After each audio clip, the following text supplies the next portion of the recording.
Hallelujah. There are good things, but they are not good. They are not coming from God. There are bad things. They are not from the devil. They are from God. Hallelujah. So she will be our admin, administrator for management, daily management of the church, and the workers and everybody. So if you have something that you want to give to us, that is very important. She will be there. And you are? Annie Mwareri is her name. Bwana Yesu asifiwe sana. Thank you very much. You may be seated. And we have Beatrice. Tusimame tu hata kama yeye ni mdosi. She's our the resident pastor. The resident pastor. Whenever you come, or if I'm not in, ukiona Beatrice, umeniona. Don't start arguing. Dada kuona apostle. Apostle Dokete. Hata wengine nakuta anakuwa amebeba sadaka ya kuleta kanisani, lakini kwa sababu apostle hayuko kanisani, anaweka kwa mfuko anaenda kukula madasi. Kama ulikuwa umeipapozi ulete, waachana nayo hapa. Wewe enda tu, umebarikiwa. Bwana Yesu asifiwe sana. Hallelujah. The rest of the team, nimeona mdosi wetu amefika. Yes, Ngare. Simpigie makofi, mpigie Steve Ngare. We are running this outfit differently from other churches. He is our CEO. Sema CEO. Najua mjaisikia hiyo kwa kanisa. He is our CEO because we have so many projects and programs that we are doing. Tuko na mfalme wa amani.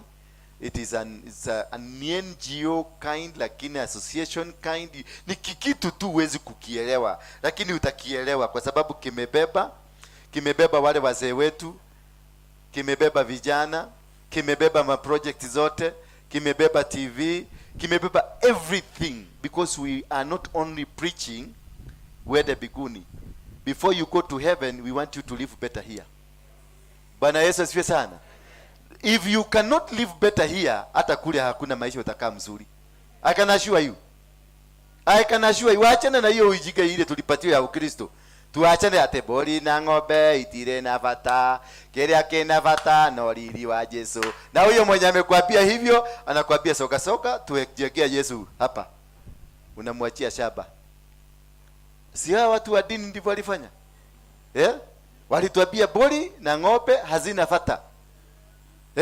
Lakini ukienda kwa Catholic ndio wako na shule msuri, ndio wako na nini technical school msuri, ndio wako na kanisa msuri, ndio wako na ng'ombe zile the best cows ziko na watu wa nini? Wa Catholic ile wale wa mama wanajitanga Sisters of Assumption. They have the best.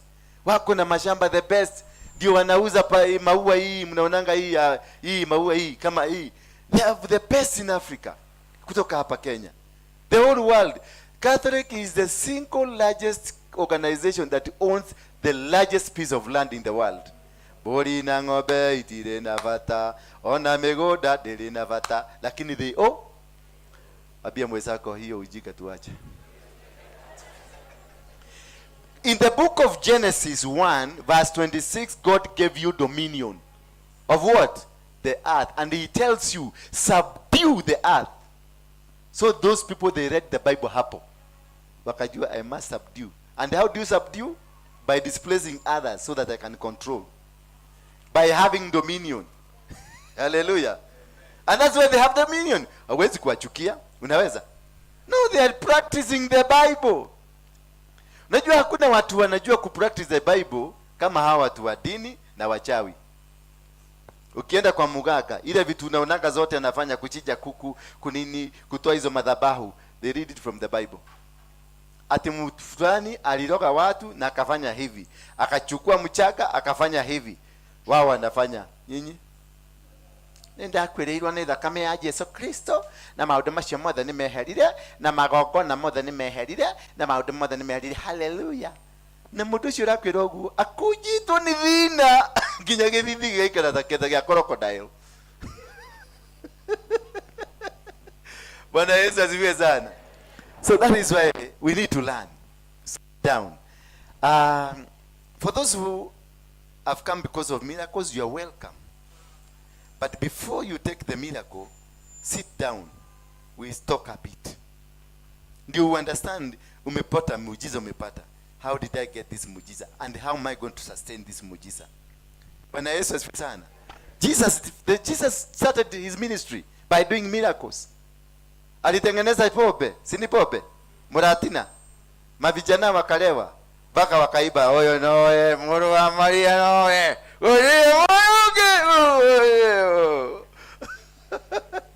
Bwana Yesu asifiwe sana. So it is very important for us tuendelee hivyo na tupendane zaidi. This is a church, a house of what? Prayer, and a house of what? Love. Without love, there is no church. Because God is love. And love is what? Is God.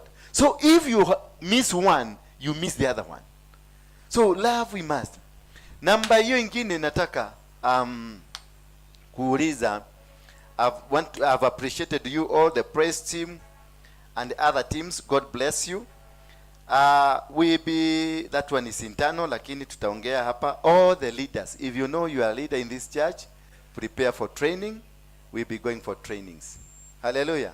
If you don't qualify in the trainings, we will demote you or remove you from leadership. So hapo hakuna tafadhali.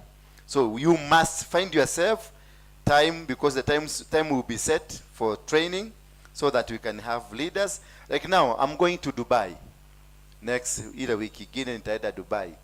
So I will be going with some people, and these people must go ahead of me to represent the ideology of this ministry. That you get them unaona wana bed, unasema hapana, our apostle likes it this way. This is the principle of our organization. This is how we do it. That is why you see the protocol team goes ahead to go and plan and make sure everything is working according. And you cannot have a protocol that is not trained. Hallelujah. Bwana Yesu asifiwe sana. Here I'm speaking now to you that we have started to register partners. The form will be given to you later. We need partners. All over the world, we need partners. We have programs for youth. We have programs for old people who are 70 years and above. We feed them. Feeding them only cannot sustain them. We need to buy a piece of land. We need to build them some houses, hata kama ni kanyumba kadogo kama tope, tuwasaidie. We need to clothe them. We need to take them to hospital. We need to check them. We need all those programs. So that's why I'm looking for partners that will be giving me money to help the organized church, so that every end of the month you can tell us, nitakuwa nikitoa shilingi yangu 10,000, 100,000, milioni moja, hata bilioni moja. Bwana Yesu asifiwe sana. Hata shilingi 10, that is money. Hata shilingi 5, that is money. Bwana Yesu asifiwe sana. So I'm looking for partners.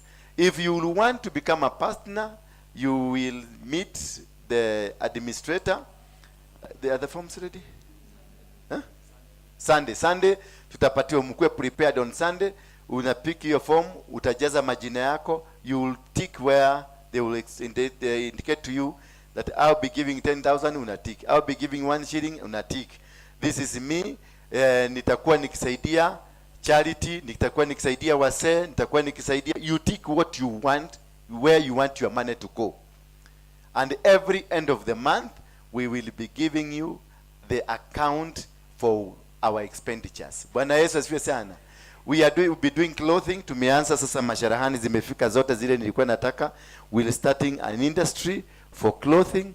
So all those things, hizo vitu tuna raise partnership programs, they will be going there so that we can empower our young boys and sisters that we are with them here. And also I will want to, as a church, admins, sijui kama mtaangalia hiyo. As a church, we need to have, we have young people ambao tumekuwa tukifanya na wao hapa. Na nimewaangalia Steve, wako na jaa mingi sana. Young boys, wako hapa youth, our youth. Ukiwaangalia wako na jaa. Sangara, simameni tu. If you look at these people, wako na jaa because they are not attached. Sinasema youth mkuje. They are not attached somewhere. We need to create something for them. Ambao tuko na kabla tujianza kusaidia watu huko nje. hawa wapate kazi, si ndio? Na mwenye hana training, kama ni kusomeshwa, tutalipa, kanisa ilipe ndio waende training, kile kitu nataka kutrainiwa.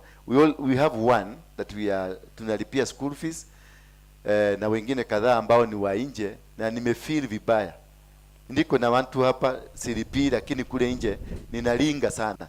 Mimi ndio nalipia hawa watoto wote school fees, hata wale ndio nalipia school fees. Alafu nikikuja nakuta kijana na niangalie na jicho ingine nyekundu kwa sababu ya njaa. So we will be training. Muandikishe the type of training you want, so the church to take over. So we need to start with you. No matter how many of you, we are going to sponsor the program for you. Ni watu wa camera, mutrain cameras, mutrain kupika. Wewe unafanya nini? Wewe? Yeah? Yeah? Hospitality. Sasa unajua kupika? Unajua kutengeneza chapati? Na huyo mwingine? You. Have you gone to college? Have you gone to college? Yeah? Ilishia katikati. Uliachia katikati. School fees ama ulevi? School fees. Enda uchukue makaratasi urudi shule. I'll pay for that you. Na wewe, Musa? Yeah? Sound engineering, ujiandikisha hivyo. We want us ujiandikisha, then you go for class, you be trained. Na huyo mwingine? Simukuje, kujeni nyote hapa. Kujeni nyote. Kujeni hapa, mnajificha huko nje kwa nini? All the young people ambao wako active. Karibuni.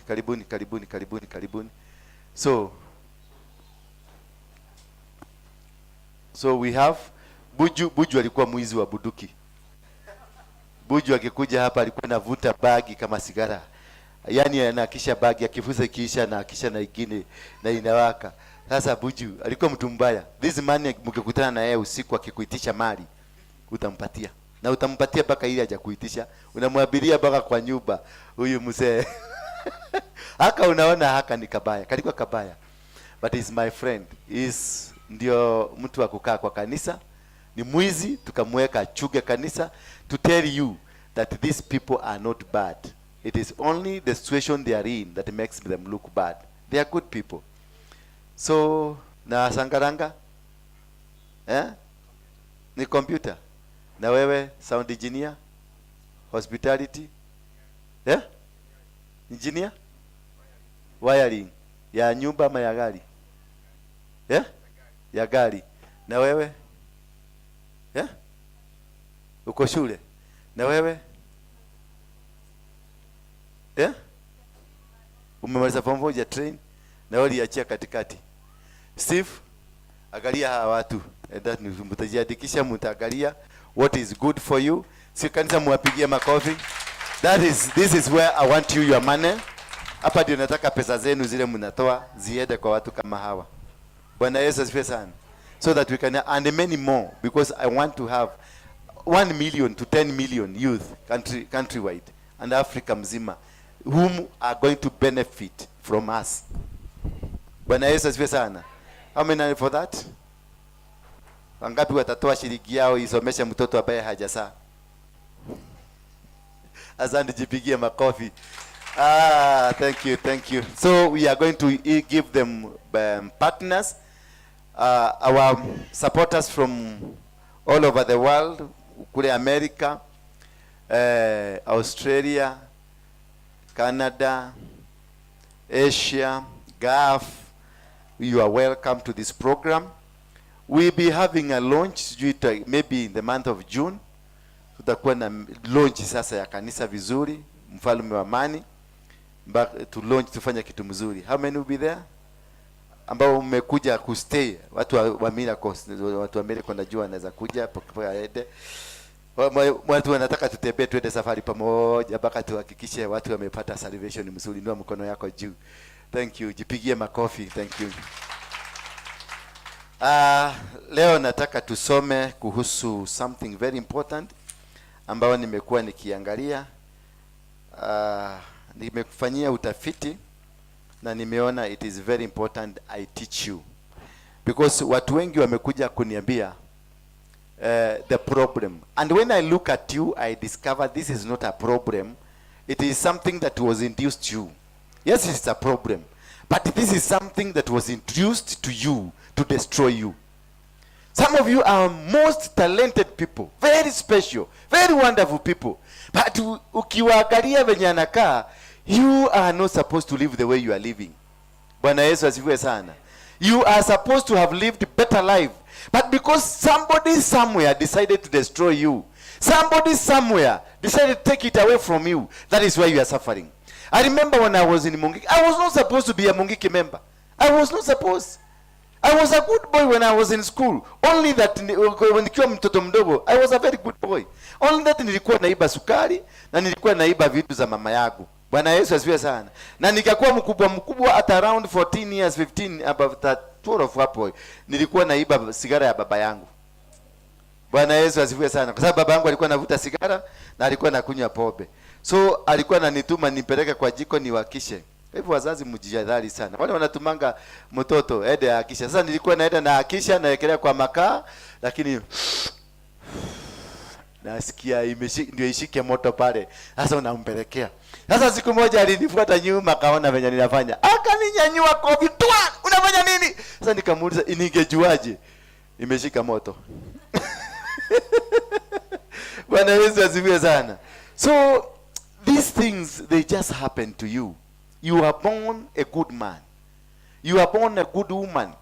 You are born a blessed man. Genesis 21:27 says, "And God blessed them." And God blessed who? Man and the woman were formed in the image of God. And God decided to bless them. And he said, "I have blessed you." Therefore, nobody can remove you from the blessings of God. You are a blessed person. And he continued to tell them that I have given dominion. I've given you power to become, to dominate the whole world, to subdue the whole world. So therefore, God has given you all that you need. God has given you the authority, the power, and everything that you need. It's only you to execute, to say, this is what is happening. To say it, because he has given you power to subdue. He has given you power to dominate. He has given you power over the sea, over the birds of the sea, the fish of the sea, the birds of the air, and the animals of the land. And he has given you the trees and the plants, all are in your hands. If you discover that you are not in the perimeters of that blessing, there is something wrong that has happened to you. Bwana Yesu asifiwe sana. And that is what I want us to discuss. Because most of us here, I can see tycoons, I can see rich people, I can see billionaires, I can see millionaires, I see huge people, I see presidents here, I see ministers here. But this dream has not and will never come. Because there is something that happened to your life. There is something that was stolen away from you. That is why you are not able to be what you are supposed to be. Because something somewhere went wrong. Something, there is a power, there is an authority somewhere that it took away. And this one led me to understanding the meaning of the word star. Bwana Yesu asifiwe sana. Nyota. Kwa wale ambao wanaambia kwa nyota yako imeibiwa, toa shilingi 10,000 nikuruitishie nyota yako. Uliambiwa hivyo. Si ndio? Uliambiwa na mtu nyota yako imeibiwa. Sinaona uliambiwa na mtu nyota yako iliibiwa. So this is the thing that has caused, because when I was young, I was a promising boy. From nursery mpaka class 8, I always number 1, number 2, number 3. So I was not a stupid boy. I was not a foolish boy. I was a clever boy. But at some point I found myself sniffing tobacco. Bwana Yesu asifiwe sana. At my age, nikiwa mtu mzima, nilijikuta navuta tobacco ruara. Kwa wale wa Kikuyu wanajua, nilikuwa navuta tobacco. At my age, nikiwa mzima, I found myself nimetoa guo, nimefuka shuka na nimefuka mshipi hapa na natembea na mti kwa barabara katikati na nimetoa viatu na vaa kinyera. At my age, nikiwa mtu mzima. Lakini wakati nilikuwa mtoto, nilikuwa nalia sana nikisikia sitavaa kiatu nikienda shule. But kunifika wakati nikakuwa nimetoa nguo, nimevuga shuka na nimevuga belt hapa, na mudhegi natembea kwa barabara, na hapa nina nini? Nina tubako na nina Kenya hapa. Kibuyu kikubwa imewekwa tubako, imejaa hapa. Nimeshuhudia hapa. At my age nikiwa mzima. But when I was a young boy, I used to be very good boy. Very clean. Kitanda yangu nilikuwa natandika vizuri. Katanda ni kazuri kaile magunia ile tulikuwa tunaweka nyasi ndani. Ilikuwa ni mzuri hata kama iko na nyasi ndani. Na tulikuwa tuna irrigate. Sasa hiyo nyasi inakuaga inaanza kutoa smell nyingine. Lakini it was good for me because it was clean. Hallelujah. But nikiwa mzima na akili zangu zote, nimemaliza form 4 na kila kitu nimefanya, na akili zangu nilianza kuvuruta tobacco. Bwana Yesu asifiwe sana. So there is something that happened to me. And this something that happened to me, it is when we had the tribal clashes in our area in Rift Valley Moro, where we come from together. I hope this guy feared me until they migrated we come from the same village. But wakaambiwa Waruinge anakuja kuagiza wa vijana wote mongeke kwa sababu kuna vita. Jamaa walihama na watu wao, walihama wote wakakuja Central Province. Wasikutane na dola Waruinge. Sasa unfortunately, when the time of something happens, kama Mungu had ordained that you are going to be together, nothing will stop you from being together. This guy, after running away from me, he has found himself here. Hallelujah. Si ametuokoza vizuri sana hapa. Hebu muulize kama tukianza siku hiyo tungekuwa bali. Ile nawe. Mpaka wakati tulikuwa na Steve akamwambia, do you know, na ngojea mtu mwingine akuja. Akamuuliza nani? Ndio na Waruinge. Akamwambia wewe baki, wewe acha niende. Akienda kutoroka na mimi nikapaki gari, akaniona ndio huyo, akarudi tena kwa Steve kwa sababu Steve ndiye atamsave. But this is nature of life. This happens, and the destinies are changed in a positive way or in a negative way. Destinies can be destroyed by your own brother, by your own parents, by your own people, the people around you. They can destroy your destiny. They can dismantle. Your destiny is very important, and that is what they deal with. And there are demons that specifically deal with your destiny. They don't care about your personality. They don't care about who you are. They don't care whether you are a pastor. They don't care whether you are a teacher. They don't care whether you are rich or whatever. But they only care when you are about to get into your destiny. When you are about to get where you can cruise, now you see Niko Sawa. That is when they come and ask you, where are you going? But when you are not pursuing towards your destiny, they will give you everything. They gave me power in Mungiki. They gave me authority. They gave me money. There is nothing I wanted I could not get. I was driving nice cars. I had a name. Even the president president mwenyewe moyo akisikia jina yangu, will tremble, will sema huyo kijana anataka nini? I will call State House. I want to meet the president, and they will, afadhali wa council wengine niitwe niende nisikike ni nini kinataka. Bwana Yesu asifiwe sana. And most of the time when I try to come back, out of the 12 bullets ambazo nimepigwa kwa mwili, about 6 of them I tried to get out of Mungiki. When I tried to get out of it, I will encounter a challenge that will stop me from getting out of it. Because what? The demons that controls, that fights your destiny, they will rise up and tell you, no, where are you going? You are ours. You are not going to preach the word of God. And when I tried to preach the word of God, I got saved. Hapa kwa James Mainanganga, huyu matuta. That is where I got saved. Hiyo mabati yote unaona imejenga huko Ironman. Hiyo land yamejenga ni mimi nilimpeleka hapo. But when I got saved, the same demon came and told me, do you know this guy is using you? Do you know you have a name?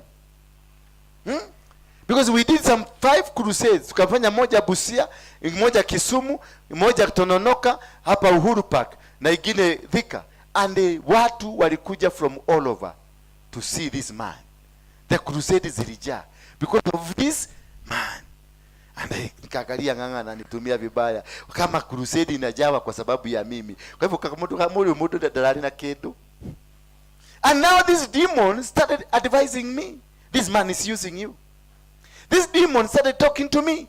This man is going to destroy you. This demon started speaking to me. This man is using your money. This man does not have a name. You made a name for him. And the demon, and I agreed with the demon. And I was convinced that I can open my own church. And during the process, we became like bitter. We started fighting with the apostle Maina Nganga. We started a war. Nilikuwa nataka kumumaliza because I started demanding from him. And when he saw I'm becoming a threat, he decided to use his own brother and some other people there to chase me away from the church. Wakati niliingia kanisani siku moja, nilisimamishwa na Asha nikaambiwa, and I had my seat that nobody could sit. Pale mbele ndio unaonanga sitakagi special seats in the church.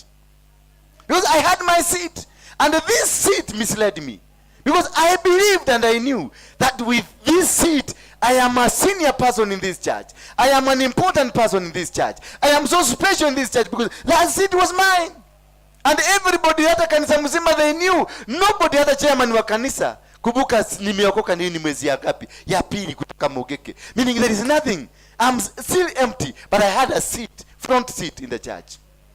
I was the man controlling. Everybody, nikiingia tu hivi naona kichwa yote inatani. Na nilikuwa nachelewa kidogo wakati kila mtu amekaa. Ndio wajue nimeikia. Bwana Yesu asifiwe sana. So, and after the service, I will go outside and the people will follow me because they want to hear from me. Then the pastor will be looking at the window. Na naona kirede yote inasugumusiwa na ule jamaa. So he became an insecure. You see, the demon continued to prepare me until there was a separation between me and James Mainanganga.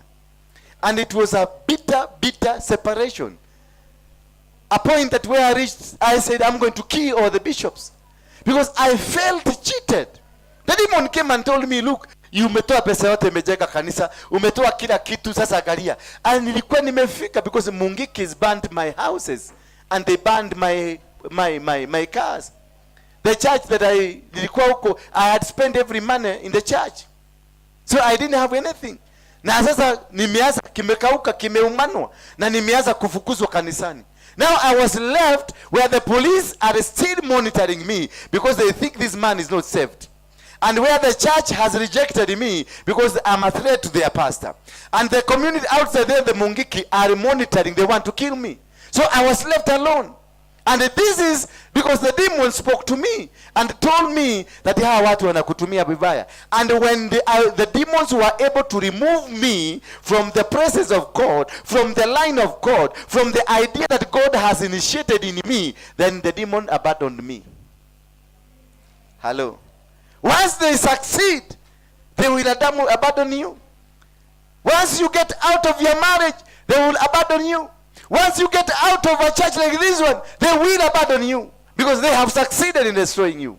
They have succeeded in bringing you down. Praise be the name of God.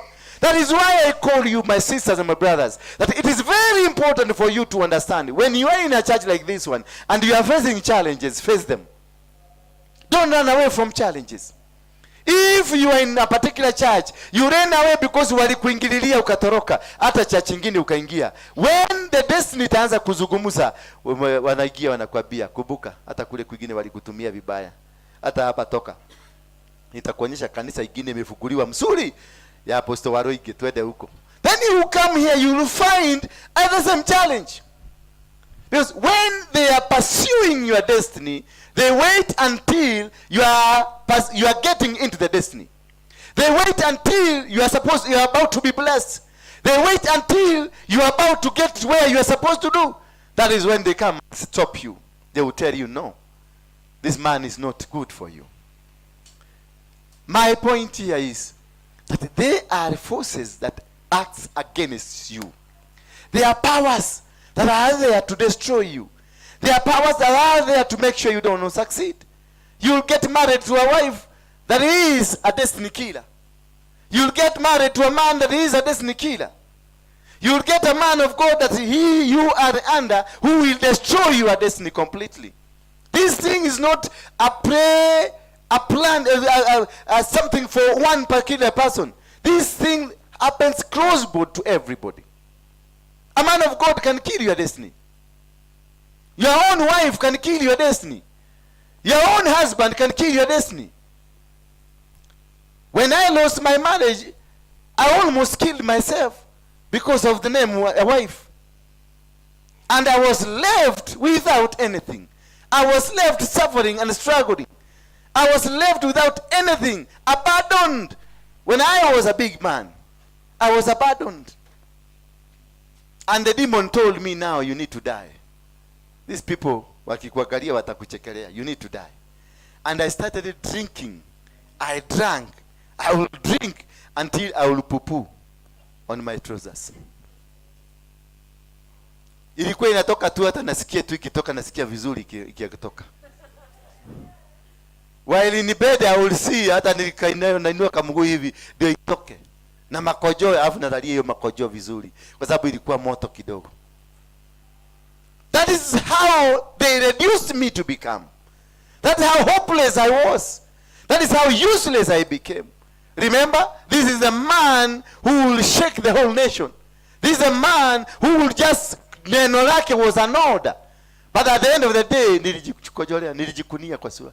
I remember pale Ngong, kuna supermarket inaitwa Home Ground. Opposite there is a bar called Heritage. I poo-pooed there. Nimesimama hapo kwa counter na kunywa pombe, lakini inatoka na nasikia vizuri ikitoka, because I am happy that way. That is being in dementia, being sick in the head. And that is what they wanted. Then nikafukuzwa kwa bar. Alafu vipi zote za area hiyo zilinifuata, na maumbwa na mainzi zote zilikuwa zinanifuata. Everybody was saying, ule ndo Waruinge wa Mugeke. Komada ndio huyo. Mapicha zikaekwa, nikatrend. Bwana Yesu asifiwe sana. That is how they will destroy your destiny. That is how they will bring you down. They went through my marriage to destroy me. They went through the church I went to destroy me. They went through everything that they did to destroy me. Literally, they know that when God's time is ready, God will still make a way for you. Bwana Yesu asifiwe sana. There is a way for you. There is a way for you coming out. I know for now it's like you've come to an end. Ukiona umefika kwa Waruinge yule wa Mugeke, na hata ulisahau kusema ukikuja huko, na ndio najaribu kuinama kamera isikuone, umefika mwisho. Bwana Yesu asifiwe sana. Hallelujah. Bwana Yesu asifiwe sana. Because there is this dilemma. Yes, this man is performing, but you remember his past. The demon will remind him, kai wadhikwa mudole wa Mugeke. Wadhikwa Mugeke. Niko kuwadhi kwa Mugeke. Sasa itabidi ujifiche kabisa, ndio ukuje hapa na ukae huko nyuma. Na kuna mama mwingine siku moja, si Muislamu, alikuwa alivuka buibui akaweka mpaka hapa. Mimi nikajua najificha asijulikane, nikamtaimu pole, nikamwopea kaaguka chini, nikachukua ile buibui nikamleta hapa, nikamwambia okay, sasa wewe kamera mulika hapa, tuambie umesikiaje? Uchuku iko imeenda, imeenda. Sasa kamera mwangalia pale, nikamwambia by the way, unajua uko live? Kai, niko live. Bwana Yesu asifiwe sana.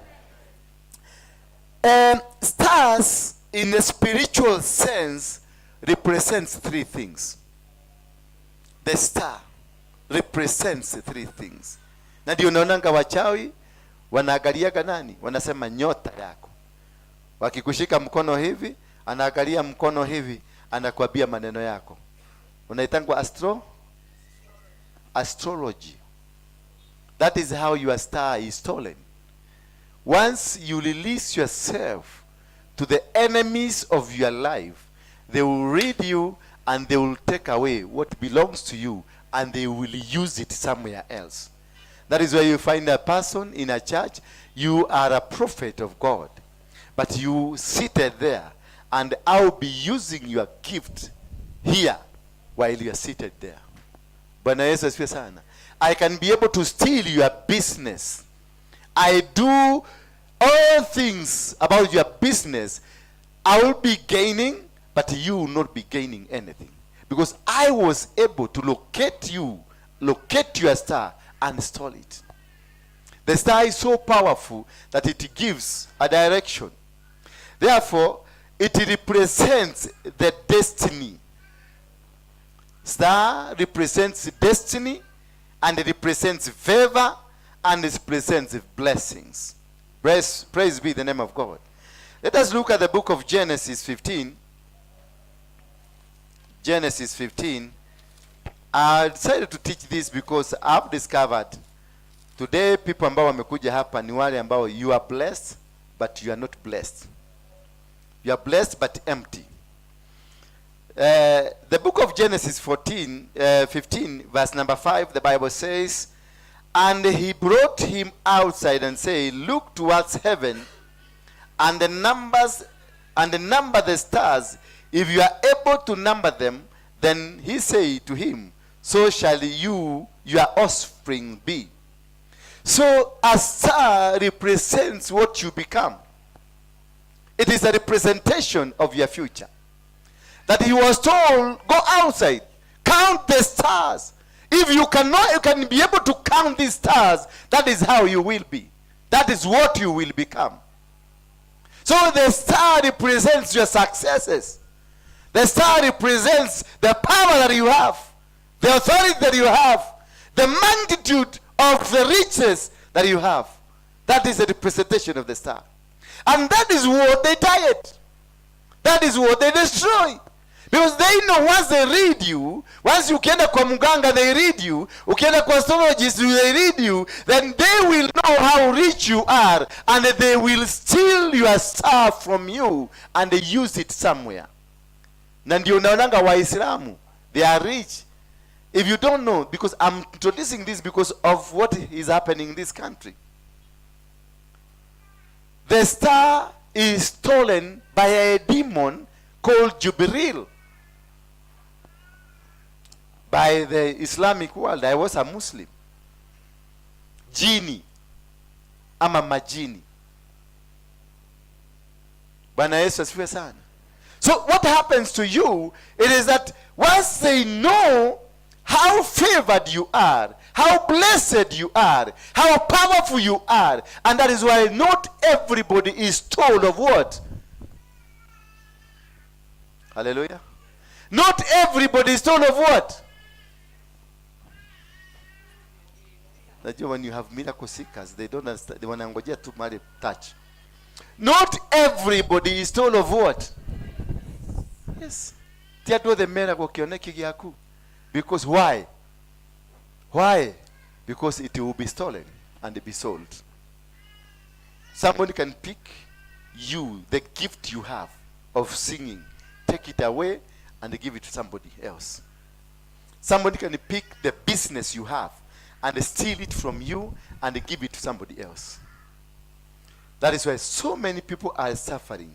If you look at them physically, they look like they are rich. If you look at them physically, they look like they are blessed.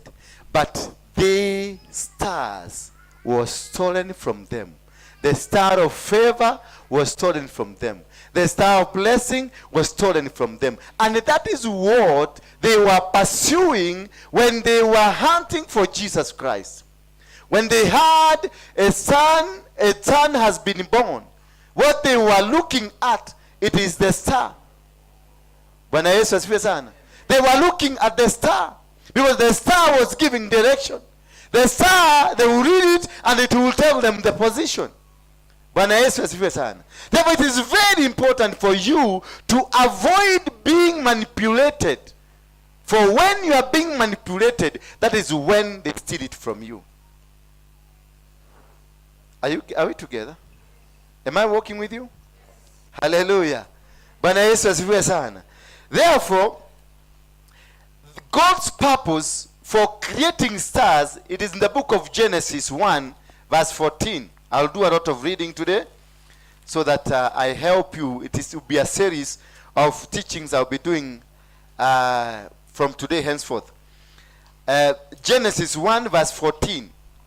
And God said, let there be light in the expanse of the heavens to separate the day from the night. And let there be let them be for signs and for seasons, for days and for years. That is where I tell you to guard your star. Because stars are for times, are for seasons, and are for what? Days. They separate. He put a huge star that brings the light, that dominates the day, and a small star that dominates the night. So that is where hapo ndio wanaingililia. Anasema this will separate times and the seasons and days. So the star that God has put in you makes you qualify in between when you are in your season. It makes you understand the season you are in. It makes you understand this is your time for blessings. It makes you understand this is the time for you to be somewhere. And it gives you a more way of understanding things and a moving forward. So nyota yako inapoibiwa, unakosa kujua majira, na unakosa kujua mida, na unakosa kujua maeneo. Because a blessing in your life will not come to you until you are in the right position for the blessings. Until you go where God wants you to be. He told Abraham, rise and go up until to the land that I will take you, where I will bless you. You can never be blessed in a foreign land. You can never be, by this foreign land I mean, by where God has not destined you for the blessing. Somebody will go to America, that is where they're going to receive their blessings. Somebody will go to Canada, that is where they're going to receive their blessings. But another person will go to Canada, na atakuja hapa akiwa maskini. Na kuna mtu wako hapa town, amebarikiwa na amejenga manyumba za ghorofa. Na kunao pia tunaishi Mukuru kwa Ruben. Bwana Yesu asifiwe sana. Na kunao wako vijijini, they have nyumba mzuri kuliko wale watu wanaishi hapa Nairobi. Kuna watu wananunua magari. Amenunua gari ya shilingi milioni 100, milioni 10, milioni 20, na ako kijijini kule. Na wewe uko town katikati, naishi kwa nyumba kama tope. You must be where you are supposed, where the blessings are. You must be in the season of the blessing, the timing of the blessing, and the place of the blessings. And this only can be found within the presence of the star that God has given you. Nyota inayokuongoza. Nyota alitoa nyota ambayo ilimuongoza Yesu wakati alizaliwa. Bwana Yesu asifiwe sana. Now that is what the enemy of your life they will target. They only target nyota ambayo iko ndani yako, so that you can lose direction, you can lose the time, and you can lose the position. You are in the wrong position because they antagonized you. You are in the wrong position because they took away where you are and took you to some other place so that you can be misplaced. Na usielewe. Kwa Heredu akasema there is time for everything. There is time for planting, there is time for harvesting. So if you understand the principle of seasons and time, it will help you to know where your star is, whether you have it or it was stolen. Some of you here, the stars were taken because when you were born, they were able to know who you are. When you were born, they knew you were a prophet. When you were born, they knew you were a business mogul. When you were born, they knew that you were such a powerful person, and they started working against you. They started destroying you. That is why Jeremiah had to be protected by God just way before he was born. And the Bible says, before you were born, I knew you. I knew you were a great person. That is why I consecrated you.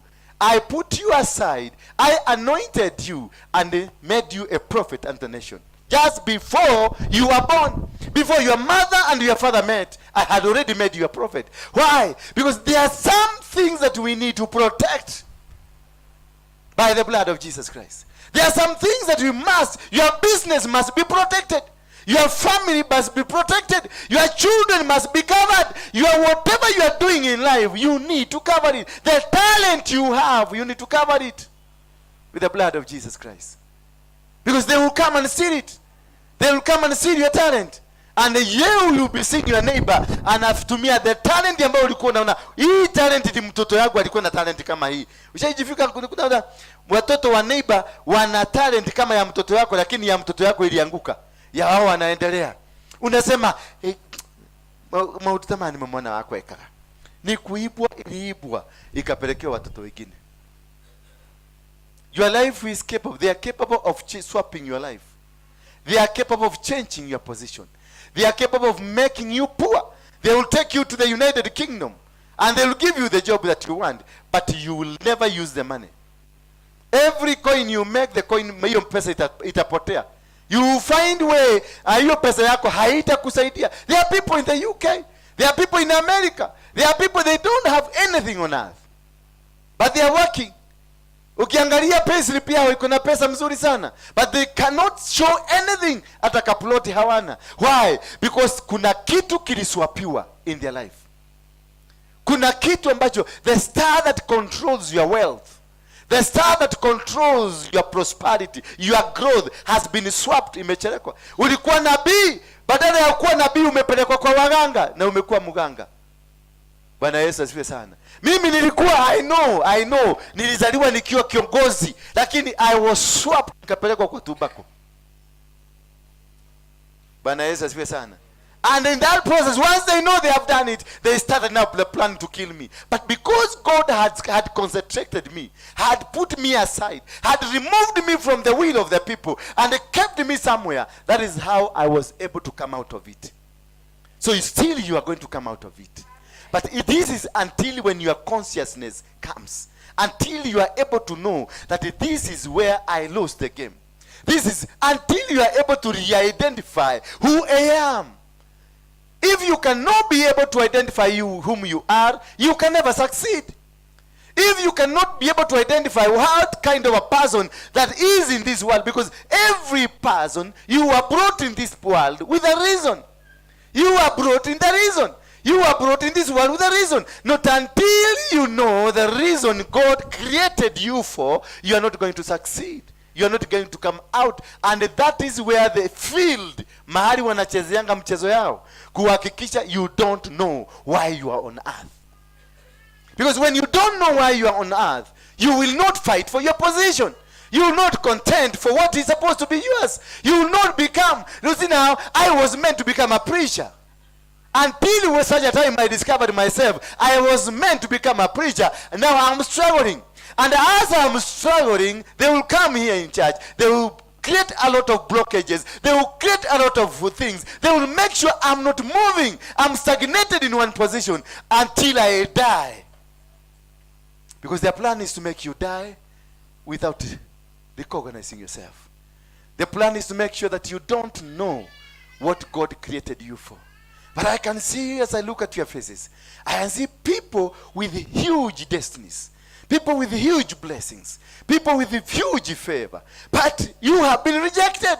You've come to this church, they have rejected you. A man of God, of my caliber, looks at you and just rejects you with no reason. Hataki kukuona. You've gone to an institution, you are just rejected. Why? Because there is a veil in you that is carrying rejection. There is a veil in you that is carrying the spirit of rejection. When Jacob went to his uncle Laban, Laban knew that Jacob is a blessed man. He knew very well. He knew this guy is blessed, and he kept him there. He kept him there and made sure he became rich at the behest of who? Of Jacob. Praise be the name of God. Jacob, ng'ombe akiweka shika ng'ombe tu zilikuwa zina nini? Zinazaa mazao mazuri. Mbuzi zilikuwa zinazaa, akilima zilikuwa zinazaa. And this man Laban became so rich because of who? Because of Jacob. And he wanted to sustain him by giving him a daughter. And when he was about to come out, he gave him another. He changed the idea of the first and told him, for you in our community, the first daughter must go. You can't take the second daughter. The first daughter. That is a trick they use. They will shortchange you. For 7 years they never told this man, be prepared for this. Instead, they kept him there because they knew they would want to use another 7 years in him working there. Bwana Yesu asifiwe sana. Have you ever found yourself in a situation that you are about to come from out of a problem, and when you are about to come out of a problem, another problem comes? You have been healed. You go to Kenyatta. You've been in Kenyatta for 6 months for a treatment of a particular disease. Once you are just about to come, the doctor says we have diagnosed another disease. And this disease we have to go for another 7 months. Because they want to make your time ipite. And once you are out of the time and the season, there is no blessings will come. No matter how rich they prophesy to you. No matter what kind of a prophet will come into your life to say, you are blessed, you have cars, you have houses, you have water. If at all you are not within the season of God, and the timing of God, and the place of God, there is no single blessing will come to you. I will prophesy, but it's nothing. But when you are within the season, within the time, in the place of God, things will just fall in without forcing them. Everything will work for you. Where the hand of God is, everything will do what? Will work. Because you are within. When Abraham was living with his father, yes, he had cattle. He had camels. He had everything. But remember, he struggled with the father. He struggled very much. And when he moved out of the compound of his father, as he was going, he encountered challenges of life. Until he will surrender his own wife and give it to a king. Because he was fearing for his death. But when the time of blessing came, remember, he was struggling even for the piece of land with the Lot. This piece of land, our cows, Lot had the cows, and Abraham had the cow. And they were struggling over what? That piece of land. It was a small piece of land, because Lot had his cows, and Abraham had his cows. Although it is Lot that was controlling them all. And now the people that with Lot, they started fighting with the people with Abraham. They fought. They fought because of a piece of land. And they fought. They killed each other because of a piece of land. But a few days later, when Abraham decided enough is enough, and he said, no, this cannot happen again. He told this young man, take anything that you want from me, but leave me alone. Because Abraham realized one thing. I am doing a wrong battle. Some of you are doing wrong battles with the people who are not even counted. With the people who are not even supposed to be there in the first place. People who are not supposed to even to exist in your life. You are fighting them for nothing. You are fighting people who are hot air. And you are fighting them, not knowing that these are meant to come and stagnate you, to make you not succeed, to make you not go to the position, to make you get out of the time, or be late, become late in whatever you're supposed to do. When Abraham discovered this boy is here to make sure I'm not going to my destiny, he told him, pick whatever you want. And he picked. Pick where you want to go. And he picked. After he did that, after he did what? The Bible says, after he did that, and God opened his eyes. There are luggages that you are carrying that has made our eyes not to see. Immediately he parted way with this gentleman. God opened his eyes. There are things that you must drop now. There are things that you must stop them. Because those things are meant to delay you. Those things are meant to make you stagnate in one area, not to go to the position where God wants to bless you. Now when Abraham, God opened the eyes of Abraham, he told Abraham, look until where your eyes can see, that is your land. Look the other side, until where the eyes can see, that is your land. Remember, they were fighting for a position, a piece of land. They were fighting for a small piece of land. But little did he know that the whole world belonged to him. Little did you know that you are a blessed person. Little did you know that you are such a wonderful person. Ungeacha hiyo ujinga uko nayo. Ungeacha hiyo maneno uko nayo. God, the devil, when he came to my life, he showed me I'm a king in Mungiki. And I was powerful. And he gave me everything. Little did I know. Had I known this, I would be very far.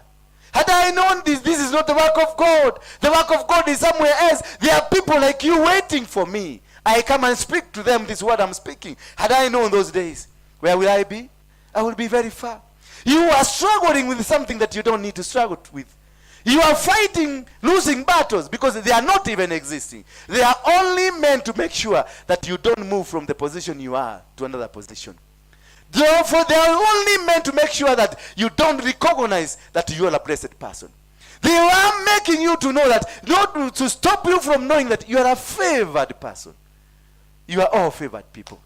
You are all powerful people. You are all blessed people. You are all given everything that you need in this world. You got it. All of you are rich people. Oh, you are multi-millionaires. You are not billionaires. You are not beggars. But look now, you are begging not knowing that you are a child of a king. Hallelujah. I am a child of the king. And if I'm a child of king, the king of kings, then it means I have to dine in the table of the king. I have to live kingly life. I have to walk a kingly walk. I have to be like a king. Because I'm a daughter, I'm a son of a king. Why then am I suffering? Why then I cannot afford a meal in the evening? Why then I'm not affording rent? Why then am I not affording the life? Why am I suffering? And yet I'm calling myself the son of a king, the daughter of a king. Because there is something that was stolen from you. That is why you are called. You are still the son of a king. But the process of sonship has been taken away from you. You have become a slave. Remember this young boy who came to his father and told his father, just allow me to become your servant.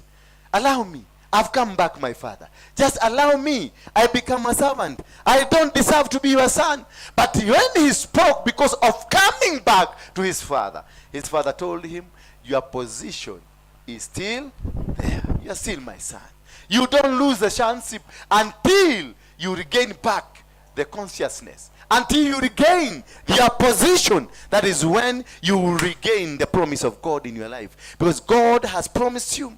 And God said that he will never forsake you nor leave you. Meaning, if you don't forsake him, he will not forsake you. But if you forsake him, he will run away from you. Praise be the name of God. When Abraham decided not to lean on God, he gave his wife to who? To Abimelech to go and take care of him. And Abimelech decided to have a meal with this woman. But because this man was blessed, and that is the top secret. Because you are carrying a blessing of God, only that it is hidden in you, you don't understand it. Abimelech tried to go to bed with this man, and the machine refused. Not because of Abraham, not because Abraham stopped it, but because God knew this is a wife of a special man in my heart. Hallelujah. The devil will not be able to destroy you, because the devil, God knows this is a special man for my kingdom. Hallelujah. That is where you are still growing strong.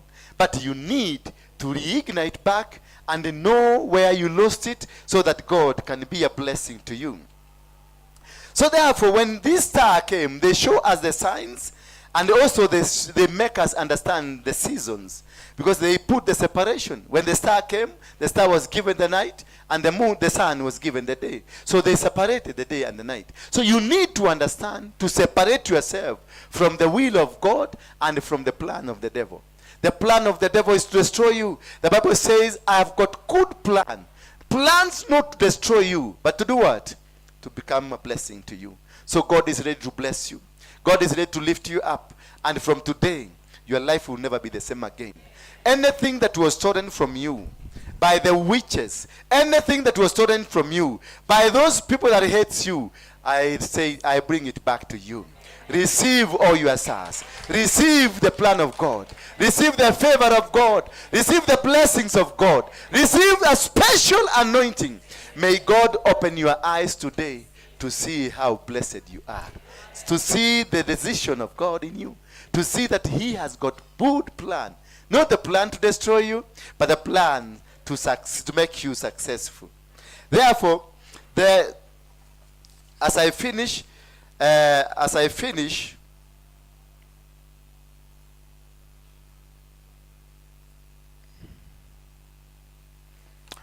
let me finish by saying this, because I can see time is not on us. Steve said I must be finishing by 1:30. Hii sheria tutavumilia tu. How to know your star is stolen.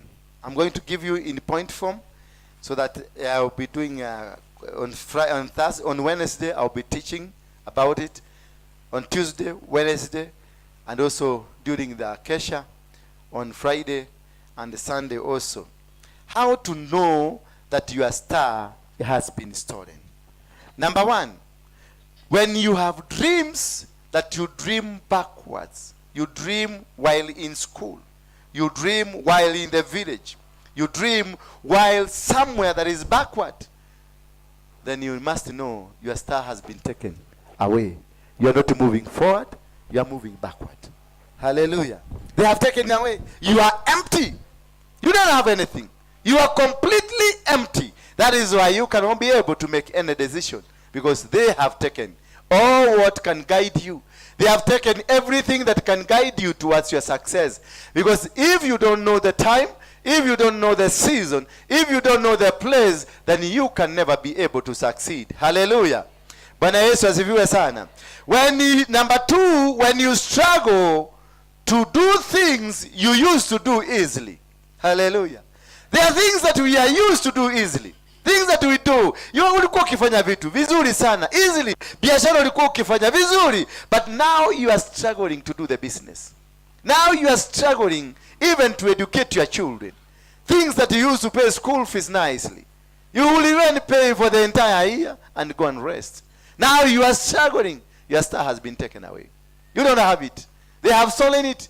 They are using it somewhere. Once they steal your star, they steal it because they see the potential. It is the potential that they knew. They take away and use it somewhere. They just don't go and keep it in the cupboard. When you find that you have lost your memory, you've lost the understanding, you become kitu wanaitanga zini dementia. It is not dementia. They have taken your brain. Your brain is being used by somebody somewhere. Bwana Yesu asifiwe sana. Somebody somewhere is using you. Your children will be taken into drugs. Your children will be taken into drugs and some other things, and they will stop working. They will stop what they are doing, and they were brilliant children.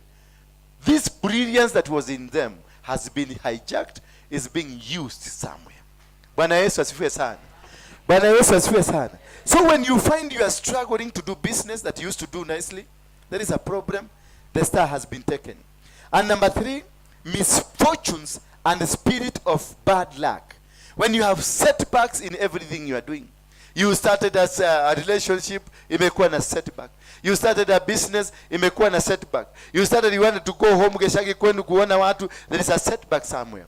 Then there is something that is wrong with your star. There is something that is obstructing you from going. These setbacks, they have stolen, they have taken away your star. Bwana Yesu asifiwe sana. I'm going very fast. I'm not explaining them, but I think you know all this. And number four, when you find yourself in stagnations, there is no progress, but your colleagues are growing. You started a business with a colleague, the business ya colleague inaendelea, lakini yako inaanguka chini. And in fact, you are the one who introduced your colleague to this business. In fact, you are the one who started it. But when they came in, these other colleagues are growing, are moving forward. Wanaendelea, manyumba wanajeka, biashara wanafanya. Lakini wewe, you are completely out. Means your star has been taken what? Has been taken away. Somebody has taken it away. Bwana Yesu asifiwe sana. Nyota yako imechukuliwa na inatumika. Hata hao makolegi wako wanaweza kuwa they're the ones who took it. I will explain, I will show you how they steal it. Bwana Yesu asifiwe sana. How they take it away from you. In the Muslim one, they use a genie. Majini ambayo inaitwa Jibril. Jibril, they're the ones who go to Mombasa.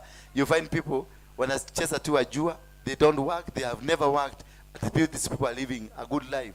Because wako na majini. Na ile mnaendaka huko Mombasa mnachukua, mnaleta kwenu, mnakaa nayo. Hiyo inaletako with a purpose. Kuna watu wanaendanga wanachukua ya biashara. Kuna watu wanaendanga wanachukua ya kila kitu ambao unataka. And they will go and steal money from other people and they will bring it to you. But when they will turn against you, that is when you will reveal everything. Because at some point, they will turn against you. That one, I will teach you how they do it, how they steal, how your star is stolen. So when you have stagnation, you seem not to progress, but you got challenges, but your colleagues are growing, then you must know there is something wrong. And number 5, you have rejection. And you are hated by people you used to be close to. People they used to be your friends. Unakuta wanakuchukia tu, hawakupendi. Wanapanga mpaka njama wanakufukuza. I used to be working somewhere, but the people who planned against me are in the same people nilileta kwa kampuni wakaajiriwa. The people who we used to share together. The people used to work together. That is when you know that there is something that has been plucked from you. That favor of being loved. That favor of being appreciated. That favor of being seen like you are important. It has been taken away. It is being used by somebody else somewhere. And number 6, there is a lot of limitation. No matter how you try to do things, there is a limitation. You are trying to go this, you are trying to go this, you have tried to do every single business, but that thing is working. Everything has failed you. There is a limitation. Ukijaribu kupanda, the match you can get is 500 shillings. The match you can get is 200 shillings. The match you can get is 10,000 shillings. That you have tried, you are working, you are earning money, you are working in a good company. But there is nothing to show off, because every money finds its way where it's supposed to be in the other world. They have taken it away from you, and you are not getting. Feeling, number 7, feeling hopeless and lacking passion. When you are feeling hopeless, that you don't want to do this, that my life has come to an end, and you don't have passion, unakufa tu moyo, unasikia hiyo sitakuwa, hiyo hata hiyo kanisa sitakuwa nikikuja, sitaki, unasikia ndireigwa guka kanitha, ndireigwa gutwika, ndireigwa kugura, ndireigwa kena niki. Then they will give you reasons, small reason, that oh, you know what, this I will not be doing this. Why? Because the demon will explain to you, don't do this. You know what, your pastor was doing this. Hallelujah. Bwana Yesu asifiwe sana. So it is very important when you find that you had a responsibility in church, but you find there is a reason coming into you to stop the responsibility because something happened somewhere, then your star has been stolen. You are just fake, you are just hopeless, and you are just what? You are just lacking the passion. You must, if you don't have the passion to run the church, to run the business, to run the family, you don't have passion to continue being with that husband, you don't have a passion to continue being with that woman, that wife, then there is something wrong. Something has happened. Never, ever, ever allow yourself to be told by the demons that usirudi kununua hii kitu kanisani kwa sababu ya nini? Because this and this has happened. Your pastor is not a supernatural being. Your pastor is not an angel. Your pastor is a human like you. And your pastor can be having a problem. You can have a challenge. That challenge is that's what the devil will use to convince you to stop supporting the moves of the church and to be moving you out of the blessings of God. Hallelujah. Your father is your father, no matter what. Awe mzuri, awe mbaya, is your father. Your mother is your mother, awe mzuri, awe mbaya, is your mother. These things they will come and tell you, disrespect your mother, disrespect your father, disrespect your leaders, disrespect these, because they are not doing according to your plan, according to you. They are not respecting you. And in that person, in that line, unakuta you have disrespected your father, you disrespect your mother, and in the process you attract yourself a curse. That is why many people in churches are cursed. That is why many people at home, our fathers, between our father and mother, they are cursed. We are operating in generational curses because of what? Of a small thing that happened in our life that we were not able to contain it. We were not able to look at it, and that is what has caused you all the problem. Feeling worthless, that you feel it's like I'm worthless. I don't deserve to live. I don't deserve to be there. That is the grievous, the bad, the worst thing that can ever happen to you. Do not ever allow these demons to make you look like a motherless. They walk way oraga. They were ginye temoisho. Ni pastare. Ni ndakinya mwisho. They walk. Hallelujah. That's the demons they have met. They have succeeded in taking where they want you to be. And from there, you start contemplating how to die. Bwana Yesu asifiwe sana. So, do not allow any reason whatsoever. Do not allow. When you are serving God, when you are serving your parents, when you are serving an institution, do not allow any reason whatsoever to make you get out of the plan of God. Because they will use it as anything. Like now, I'm a man. I will take this lady tuende tukakule lunch Intercontinental. As we kula Intercontinental, then you who has been eyeing me, you will hear, hey, walienda na huyo Intercontinental. So the demon will come and speak to you and tell you, huyu mama anapeleka kwa Intercontinental na wewe ndio unakuwa ukiosa kanisani. Kwa hivyo, what is this? Sio ni madharau? Sio ni madharau? Huyo mtu anafaa kwenda na pastor uko Intercontinental. Then you will stop what you are doing. They have achieved their game. They have achieved their plan to make sure they have stopped you from where you are going to be blessed. Hallelujah. Bwana asifiwe sana. So disassociate yourself from continual communication with the demons. Seek God always. Seek God. Ask God, why is this happening? When you feel that life is becoming difficult, go to the mountain. Worship the Lord. Ask God to give you a direction. If you find that you are now going down, you feeling like something is not right, do not go to seek the opinions of the people. Go to God.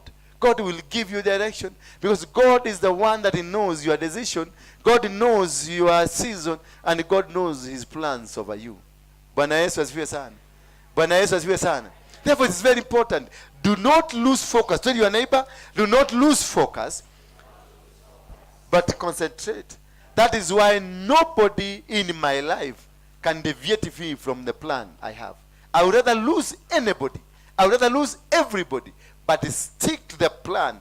Because if I stick to the plan of God at the season and at the right time and in the right position, everything will come back to the position. Hallelujah. So never be swayed by anybody. Anybody, not even your mother, not even your father, not even your friend, not even your wife. Stick to the plan of God. The day you stick to the plan of God, nobody can be able to remove you from the will of God. Because when you are in the will of God, you are in the season. When Abraham was able to know the problem is who? It is Lutu. He removed Lutu from his life. Akalipotoka tu, God opened his eyes. There are people here, your eyes are closed. Why? Because you are carrying Lutus in your life. Because what the kind of people you have are the Lutus. They are there just to make sure you don't succeed. They are there to make sure you don't move forward. They are there to make sure they become more of monitoring spirits to contain you. They become monitoring spirits to know every time where they are going. They want to know. You've gone to Serena, you've gone to Intercontinental, with the who, with the what, with the where, with what did you eat? Those are demons of monitoring spirit to make sure they kill your heart, to make sure they disorient those people or the plan that you have. If me going with you to Intercontinental will cause this to go, afadhali you are head, because I know why I took you to the Intercontinental. Hallelujah. Bwana Yesu asifiwe sana. You can never, do never allow those kind of things to happen around you. No matter how special people are, they would rather go and leave you, but stick to the plan of God. Tell your neighbor, stick to the plan of God. Hallelujah. Because God knows where you are going. God knows what will become of you tomorrow. God knows where you will be tomorrow. When we started this ministry, we were just somewhere at Jericho, social hall. We used to pay for 1 hour, 3,000. Only fellowship on Saturdays. We never knew that we were going to become here. When we came here, we struggled. But still, God has sustained us. And now we are moving to another place where still God is going to sustain us. And we are conquering the world. Hallelujah. Hallelujah. I never knew one day I will be in Dubai preaching the word of God. I never knew one day that I will be in America. After Dubai, I'm going to America. And that's why I saw this man and I was so happy.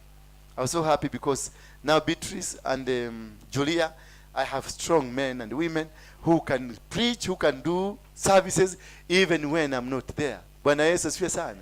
Hallelujah. Because we want to raise a huge team. A team. Because it is God, it is me who know the vision of this ministry. It is me only who know the vision. You came because I have a vision. If I didn't have a vision, you would not have come. Bwana Yesu asifiwe sana. And this is what will make me grow. When you have a vision, you don't feel worthless. When you have a vision, you become strong. When you have a vision, demons will not be able to fight you because you know how to protect your vision. Bwana Yesu asifiwe sana. You can stop, you can, how to reclaim, you can reclaim your star again. By doing what? By coming back to the plan of God. By coming and realizing the things that you have been doing wrong. The kind of people you've been working with. The kind of place you are. If you are in Mudhurwa and God didn't want you to be in Mudhurwa, you are in Kayole. If you change from Mudhurwa and go where you are supposed to be, things will work for you. Usianze hiyo mchezo hapa. So things will work for you. And if you position yourself where you are supposed to be positioned. Because you can be married to a person who is not your husband. You can be married to a person who is not your wife. And the struggle will begin from there. The challenges will begin from there. And you will face challenges from one challenge to another challenge. Tunaweza kusimama kwa miguu yetu. How many of you are blessed? Are you blessed? Yes. Hallelujah.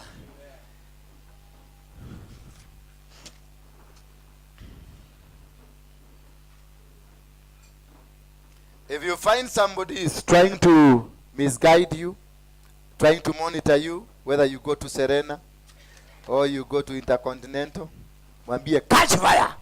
Sema catch fire. Catch fire. Monitoring spirit, catch fire. Catch fire. Yes.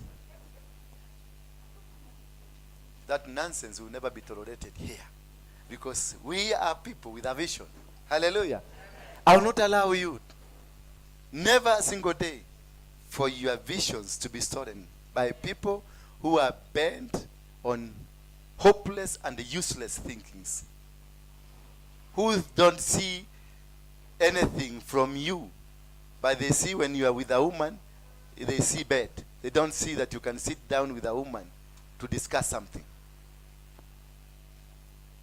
And they will say, somebody say, I want to withdraw. I will not be doing this because this so and so, they were with this one and so. Nonsense. Take your things away from me. Hallelujah. Tell them nonsense. Take that nonsense from me. Take it away. In Jesus' name. Oh, praise and worship. I want us to worship. Have one worship.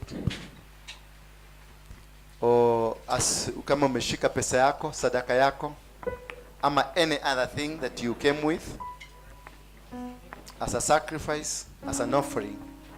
Yes. And this one, look at me. Do you have envelopes?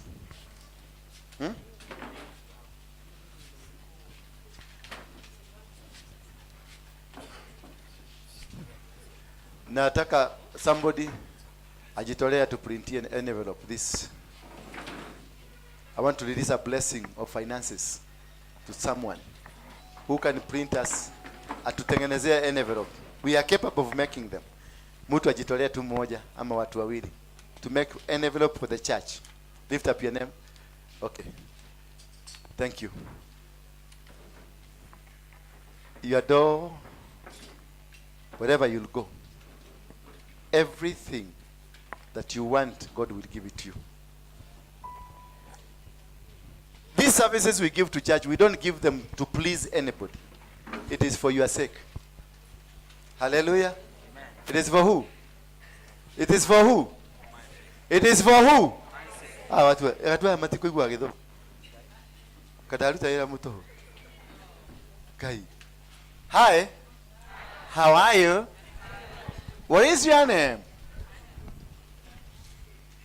Kai kadaruta yothe kiore radi. Oh, nikurikira. Imeingia. Oh, ni kuwaza kuangalia pale nyota ilipotelea. Oh. Okay. Mpaka huyu umeona mpaka machozi inataka kutoka. Kai. Kwa hiyo miaka yote umepoteza kwa sababu ya kitu kadogo. Ujuaji tu mdogo. Haleluya. Shika sadaka yako.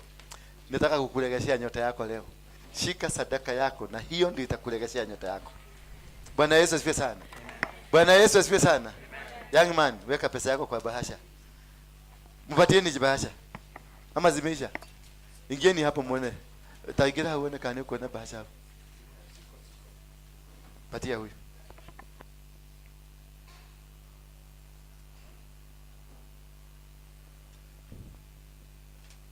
Yes. Worship. Huko kuna bahasha inatakikana kule. Huko. This letter.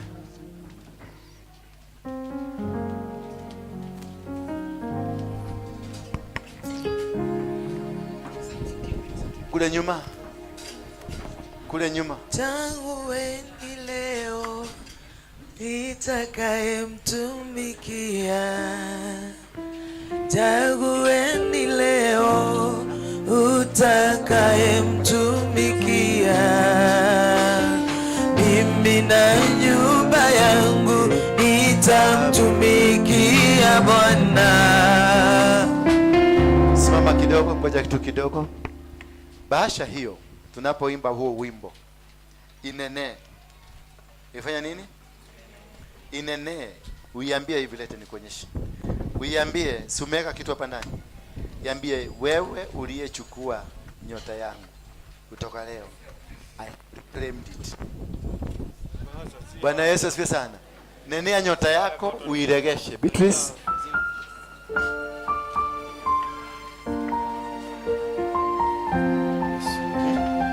Okay. For those ambao wanataka kuweka kwa pay bill, we have it. Ndio hiyo hapo. 247 239 The other side it is written on the other side. No idol city. Pesa ndio inawekangwa kwanza. Ndio ile. Yes. Yeah. Then nenea hiyo dhabihu yako uiambie, I want my star back. Now nyoti kuomba na si tafadhali, you demand today. What do I say? From today you will never be the same again. God has answered your prayers, and whatever they stole from you, you are going to get it back. Whatever they made you to become, the disease that you have, your heart, it has gone. It has gone. Praise be the name of God. Hallelujah. Hallelujah. Inua mikono yako juu kama umebarikiwa. Sasa tuingie Beatrice.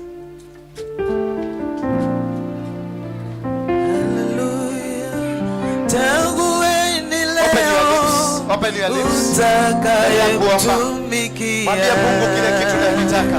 Tell God what you want. Utakayemtumikia. Mimi na nyumba yangu nitamtumikia Bwana. Enea bahasha yako sasa. Nyumba yangu nitamtumikia Bwana. Chagua leo.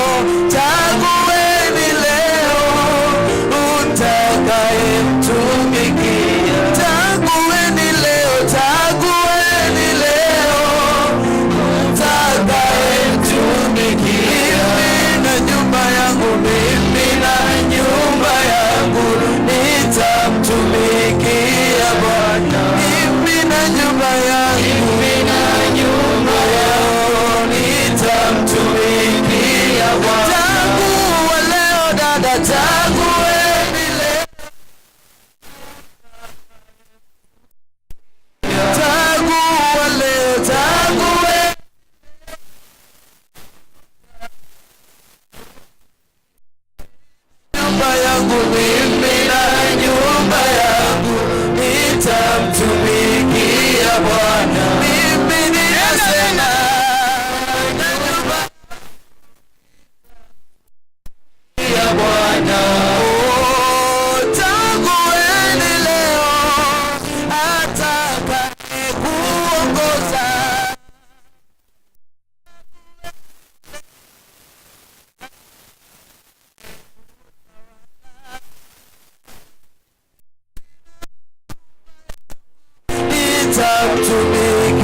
mimi na nyumba yangu nitamtumikia Bwana. You are Yahweh, you are Yahweh, you are Yahweh.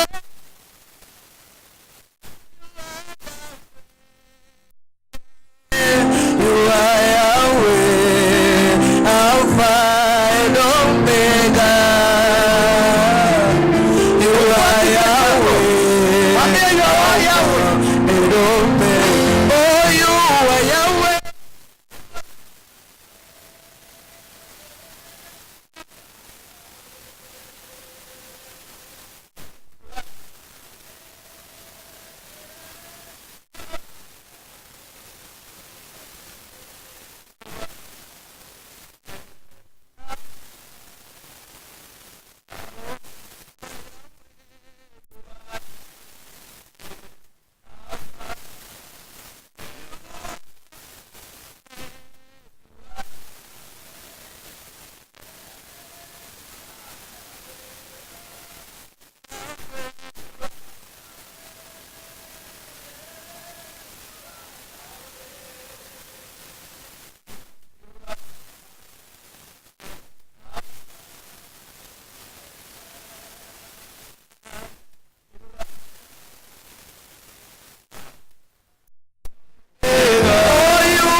Wastahili Bwana, wastahili,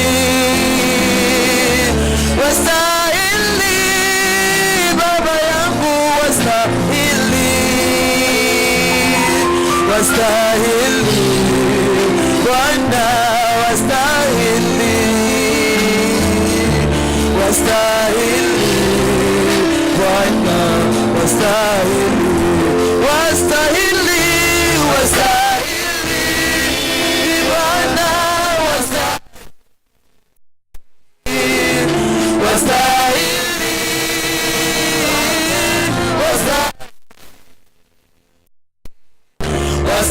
wastahili Bwana, wastahili Bwana.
manyitetuo ni wote arema manyitete mameraga toinere inyemoiria mwainagera ngai wanyu endera moyo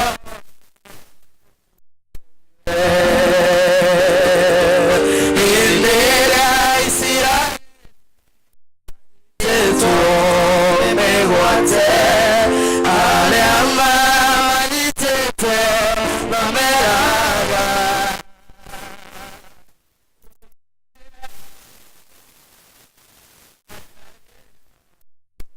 wanyu endera kae mutoe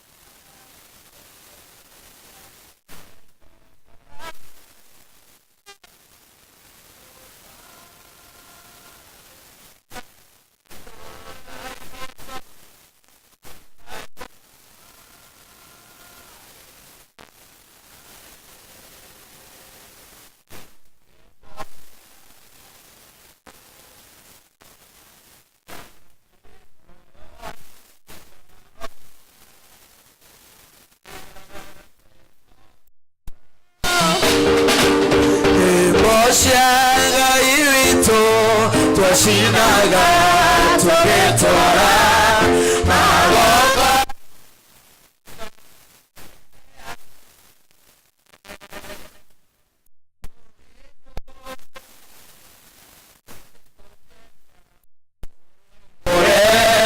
tutire na igai ya ugogo endosya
Synagogue irito niwongona nere moyo twahota takumoinera twegogo kae mutoe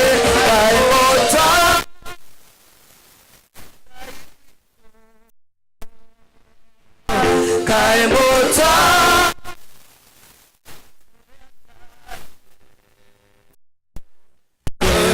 Synagogue irito niwongona nere moyo twahota.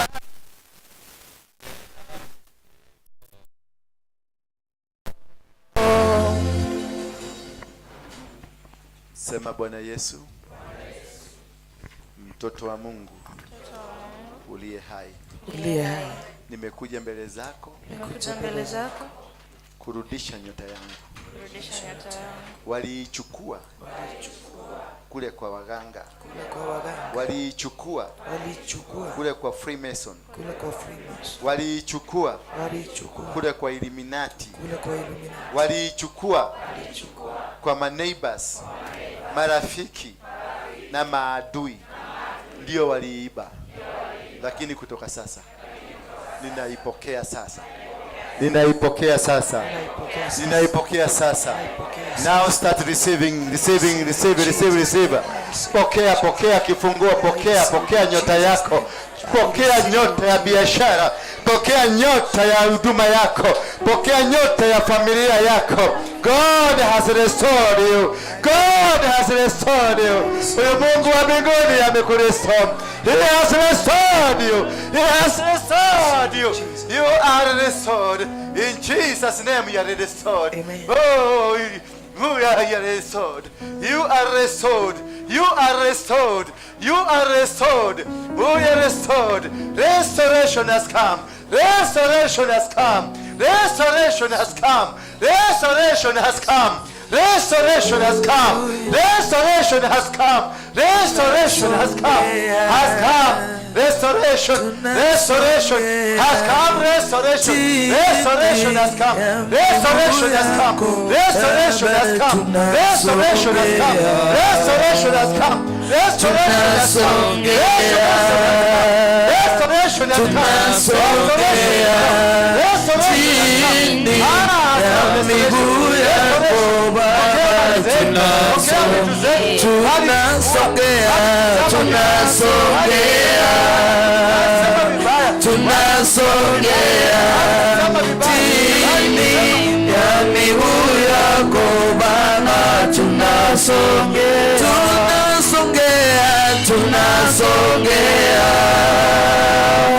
Tunasongea chini ya miguu yako Baba, tunasongea chini ya miguu yako Baba, tunasongea chini ya miguu yako Baba, tunasongea kwako, tunasongea chini ya miguu yako Baba, tunakuhitaji, twakuhitaji chini ya miguu yako Baba,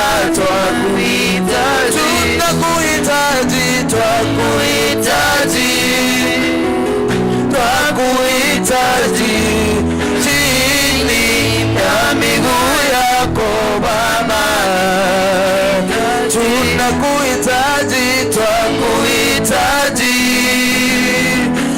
tunakuhitaji chini ya miguu yako Baba, tunakuhitaji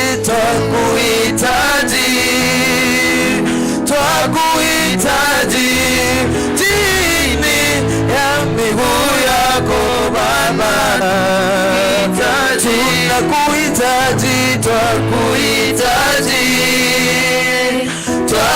tunakuhitaji chini ya miguu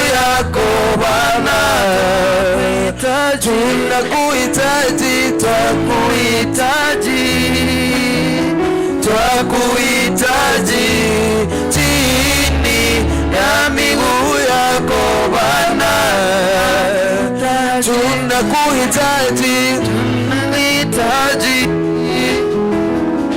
tunakuhitaji chini ya miguu yako Baba, tunakuhitaji twakuhitaji chini ya miguu yako Baba,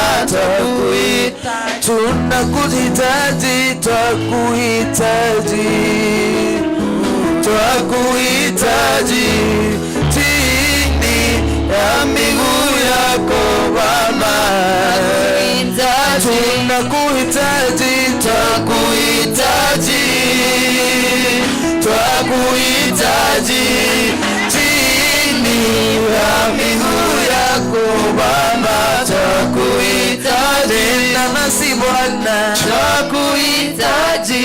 Inua mikono yako. Inua mikono yako, sema Bwana Yesu, mwana wa Mungu aliye hai, natubu dhambi zangu zile ambazo nilifanya kwa makusudio na zile nilifanya bila makusudio. Nisamehe dhambi zangu, nisamehe dhambi zangu, nitakase tena, niumbe tena, nifinyange, nitengeneze, nikuwe baraka kwako. In Jesus' name, I pray. Somebody say amen. Let me tell you one thing. From today, from what? From today, your star is back.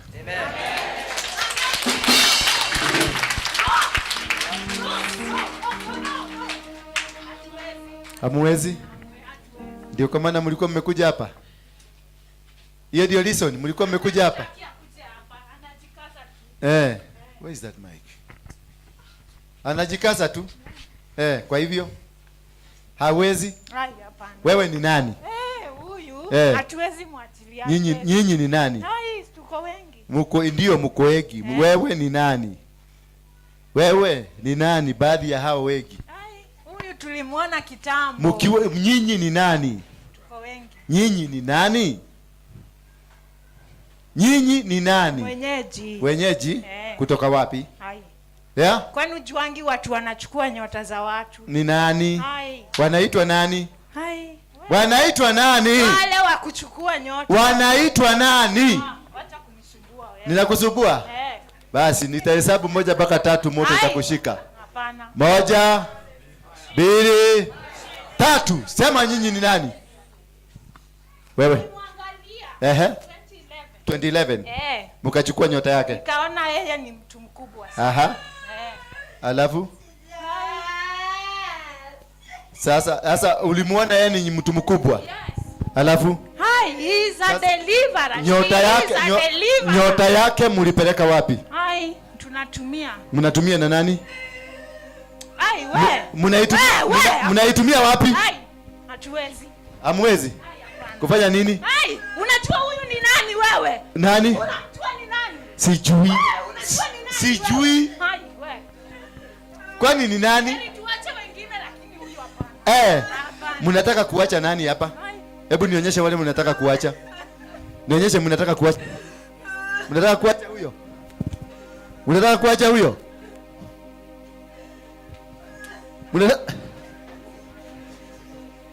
Kuja hapa. Mwache kuja hapa. Sasa nataka ujuaji yako. Kwenu ni wapi? Mmetoka wapi? Mmetoka wapi? Kwao. Kwao ni wapi? Uko kwao. Kwao ni wapi? Kwao. Kwao ni wapi? Kwao ni wapi? Anashinda ameomba. Mungu. Hatuwezi. Hamwezi? Hapana. Una nguvu gani? Unaona hii mkono? Mkono. Imefanya nini? Tuonyeshe nyota. Vitu mingi. Vitu gani? Huyu atasafiri mataifa. Huyu atakuwa mwanabiashara. Huyu ni mtumishi, ataokoa watu wengi. Anaokoa watu wengi. Sasa mumemshika. Mlitumia nini kumshika? Alipozaliwa. Ndio mkamkamata. Mkaficha nyota yake, mlipeleka wapi? Hata mawazo tulichukua. Hata mawazo mlichukua? Sasa mawazo yake inatumika wapi? Kwa mwingine. Nani? Mnamjua? Si ndio? Ni nani? Mnatumia kwa nani? Sisemi.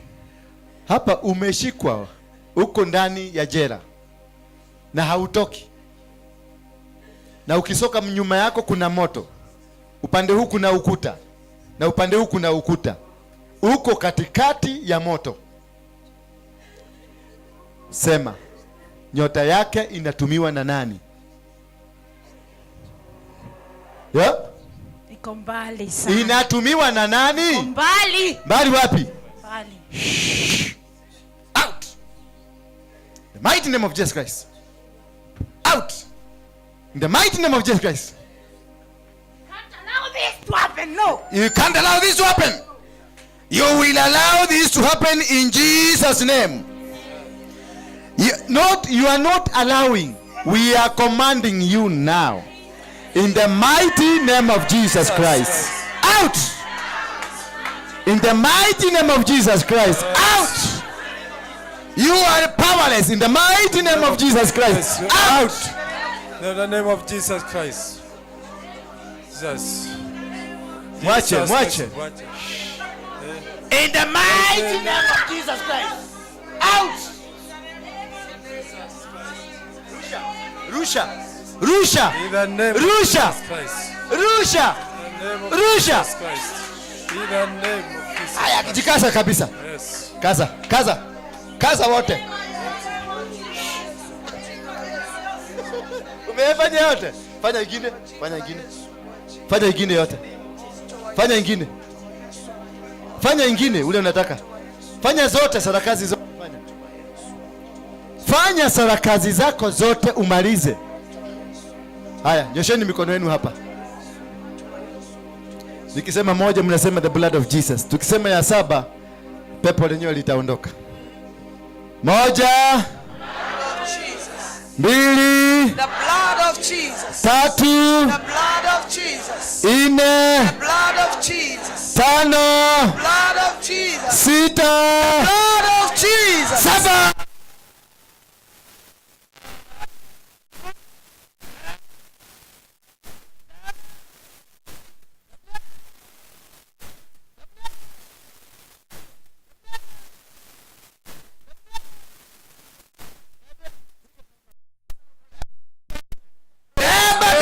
Fungua yeye. Fungua ba.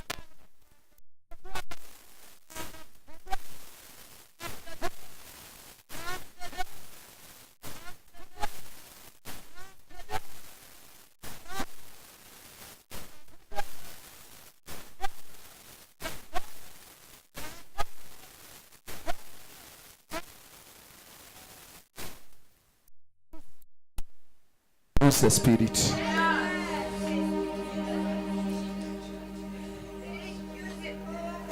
Thank you, Jehovah. Mwache.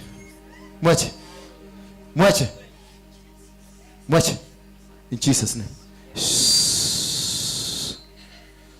Wewe, umekuliwa slap. Amekuliwa slap.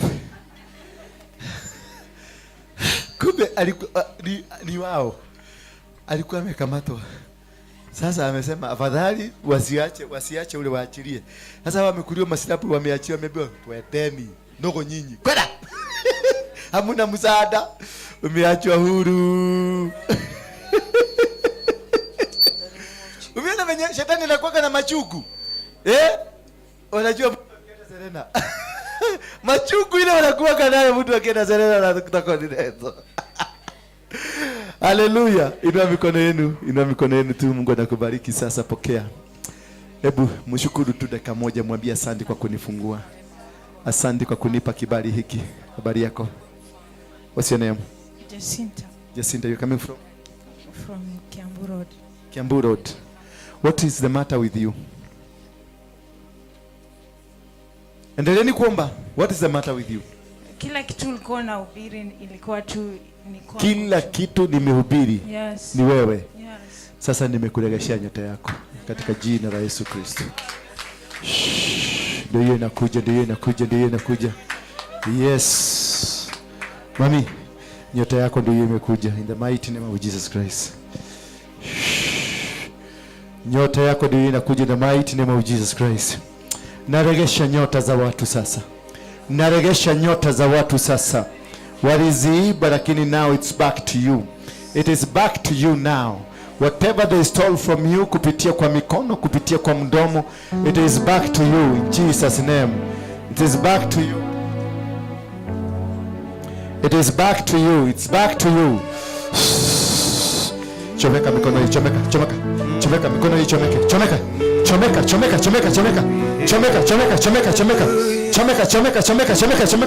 Chomeka, chomeka, chomeka, chomeka. Chomeka. Yeah. Chomeka. Moto imewaka, moto imewaka. Lose, lose, lose. Lose. Lose them sasa. Lose them sasa. Chomeka, chomeka. Chomeka. Chomeka sasa. Chomeka. Chomeka. Chomeka. Lose them now. Lose. Lose.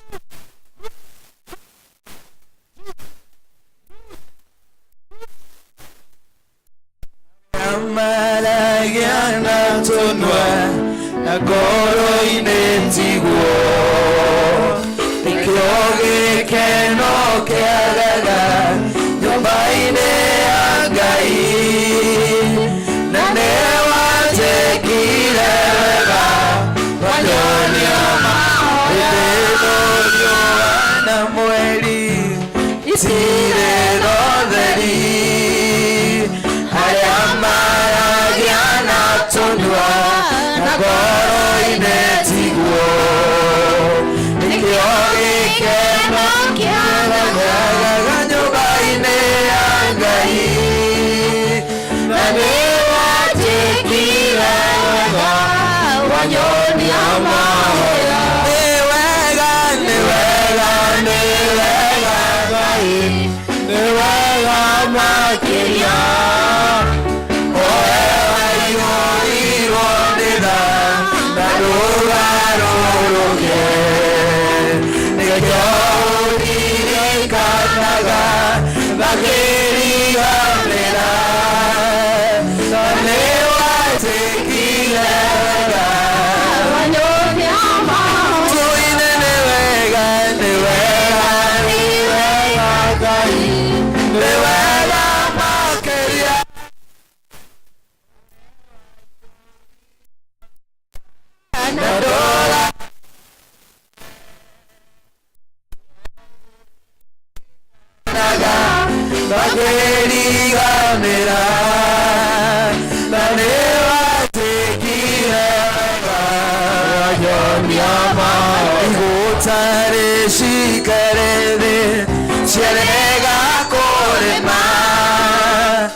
Where's Yona? Unaona ni short sighted ama ni long? Short sighted. Short sighted. Yeah. Short sighted wanaonanga wapi? Hapa karibu. Niki karibu sasa hapa. Hapo naona siziona vizuri. Unaona kama ni kitu faces, lakini you cannot differentiate. I can see a lady and a man, but ziona You cannot identify exactly this. No. Now, do you believe in Jesus Christ? I've just started. Yeah? Do you believe in Jesus Christ? Yes, I do. Are you saved? No. No. How did you come here? I was brought by my friend. Your friend, I told him I wanted to go When to did church. hii problem ilianza lini? Ya macho. 2019. 2019. Look at my eyes. Look at me. Inua mikono yako juu. Yote mbili. Sema Bwana Yesu. Bwana Yesu. Nyota iliyoibiwa. Miaka iliyoibiwa. Nyota iliyoibiwa. Nyota iliyoibiwa. Ya vision yangu. Ya vision yangu. Irudi. Irudi. In Jesus name. In Jesus name.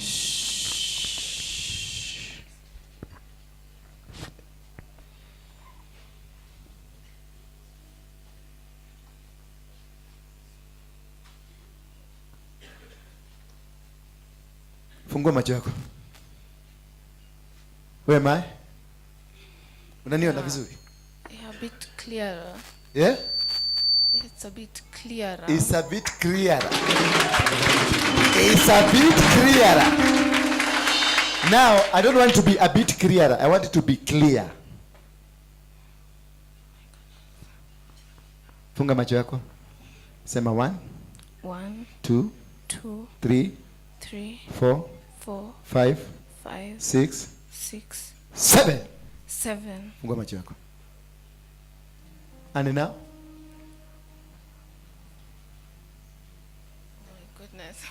My goodness. My goodness. I'm shocked. Nyamazeni. I'm shocked. Yes. What? I'm shocked.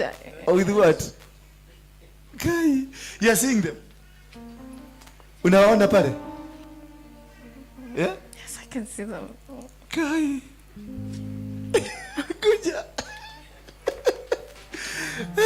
Kakipofu kamepona. Unaona yule mama? Huyu. Amevaa nguo gani? Red and na black skirt. Guy. Baule mzee. Huyu. The CEO.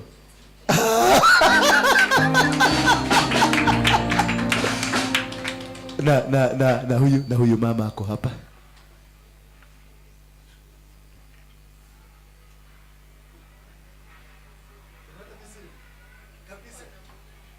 Uko na mwana before?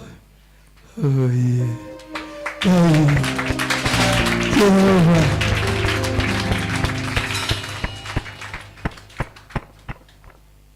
Sema Bwana Yesu, mwana wa Mungu uliye hai, kutoka leo nitakutumikia, nitakufuata, nitakaa kwa njia zako. Sema amen. Amen. Tell me about them. When I was young. Tell me about them. Nani alikuweka? 1, 2, 3, 4, 5. It's a 5-star general. Hallelujah. Amen. Una zingine? Huh? Yes. Kubaya? Kubaya? Kule kubaya. Kwa tumbo.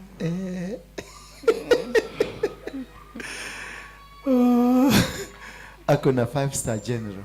Ndio walichukua vision yake. That is how you lost your eyes. There are tattoo. Nani alikuweka? Tattoo artist. Chui. That is how. Zilienda hivyo. Are you sure you're seeing me? Yes, I can see you. I wasn't seeing you before. Watu nakusikia ndani mbaya. Ulikuwa unanisikiliza tu? Yes. Ulikuwa nimekuona vizuri. Niko muhandi. Yes, you are. Niko muhandi. Naweza kupeleka Serena?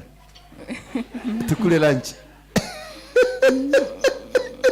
Nitakupeleka Serena, utanipatia namba. Tukule ka lunch. Okay. Sawa? Umepona.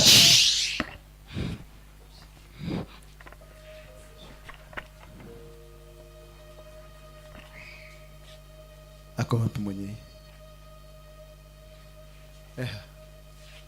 Kuja. 1, 2, 3, 4, 5, 6, 7. Moto hiyo! Chomeka! Ni masikio ndio ilifungwa. Mlifunga.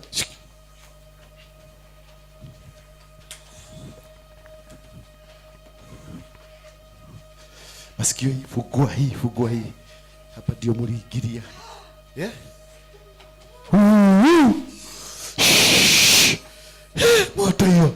Moto hiyo. Chomeka mikono yote. Chukueni mizigo yenu. Chukua mapete zenu. Maagano mlimweka, chukua manguo zenu zote. Na mizigo na makabati zote chukua. Toka in the mighty name of Jesus. The mighty name of Jesus. Take it away. Choma, fungua mkono yake, fungua hata miguu. Fungua miguu na mikono. Fungua miguu na mikono. Fungua yeye. Fungua akafanye kazi yake. Mrudishie vitu zake. Beba mizigo yenu muende katika jina la Yesu. Semeni 1. Blood of Jesus.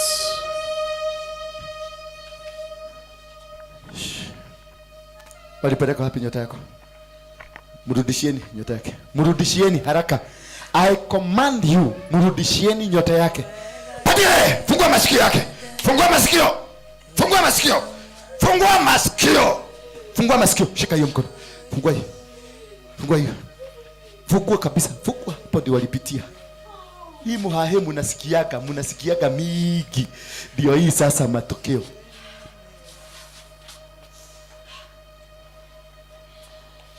Ako huru. Naona mihahe. Stories za mihahe.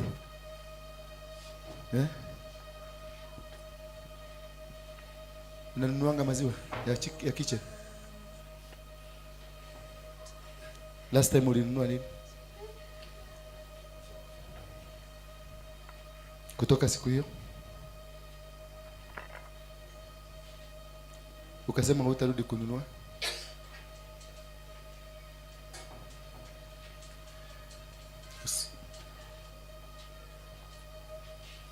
Mkae naye. Ako.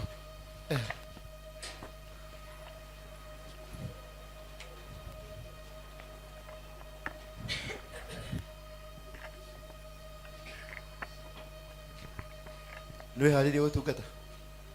Simama hapo. Inua mkono yako juu, nyota yako irudishwe. Mnyoshee mikono hapa.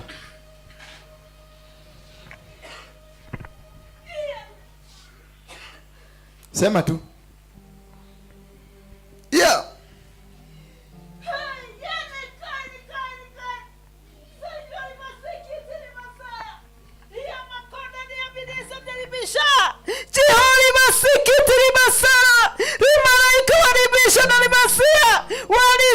Walifunga wakasema watalibasha libasiki kwa sababu walitanamina taya. Jehova anasema hata musakini katara basoya hata mulifika na kulimanika kwa sababu yeye Mungu. Himaraikate hole Jesus is holy. Umefunguliwa. Enda. Kuja.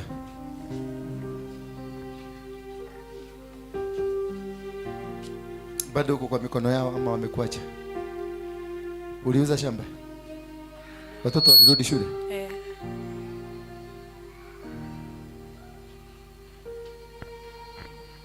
Ndio halili wote ukata? Pio. Mnyosheni mikono.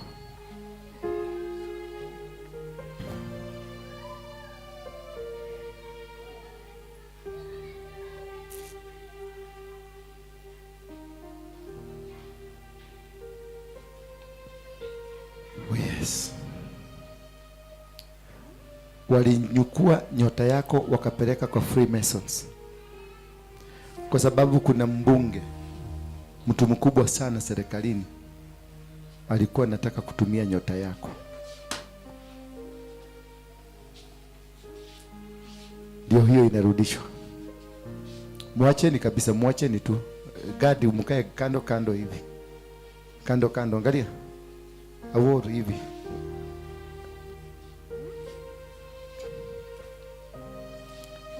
Ndio hiyo, huyo ndiye amebeba. Ndiye amebeba nyota ya huyu.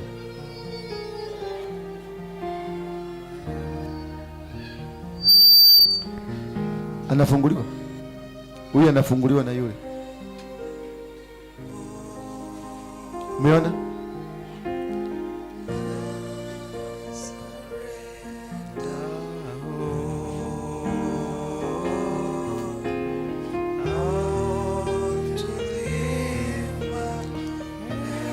Amefunguliwa.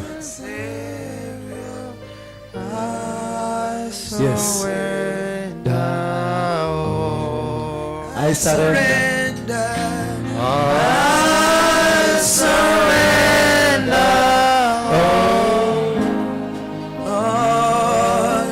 I surrender. Just coming now. It is coming to be my present Savior. I surrender. Sasa angalieni hapa. Najua masaa si mazuri. Ni waruhusu muende. Si ndio? Ni waruhusu muende. The time is not good. Inaenda saa 9.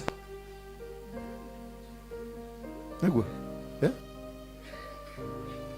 Kuna wanataka kwenda nyumbani. Wangapi wanataka, wameona labda uko na engagement somewhere, we want to go? Uko na engagement? Yes. Can set you free. Mwenye yuko na engagement, let me set free. Nibaki na watu wa deliverance. Lakini ukienda unipigie simu. Nilikuwa nataka kuongea na wewe lakini dear too, you are free. Okay, just go. Then call me. Yes.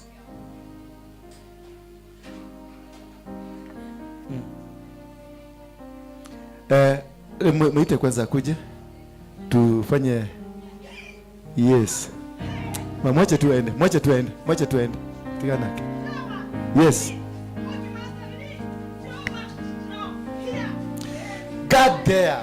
Look at you.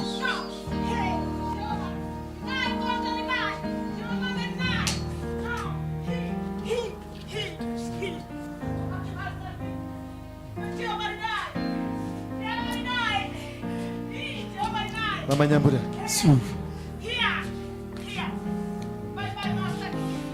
Moja imetosha.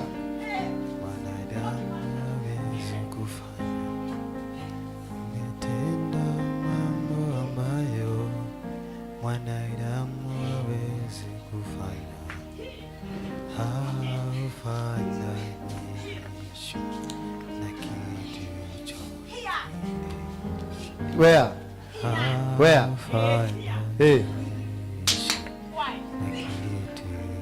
Here, where?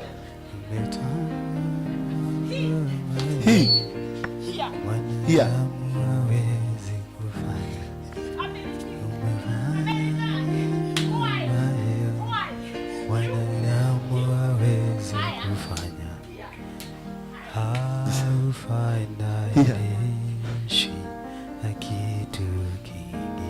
No, kumenya leo. Nani anajua hiyo?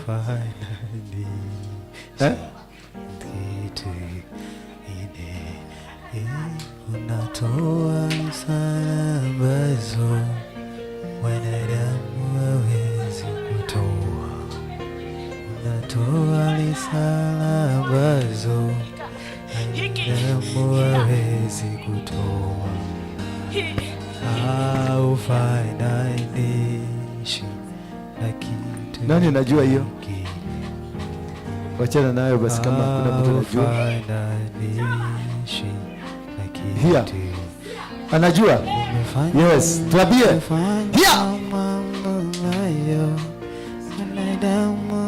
Peleka huko basi.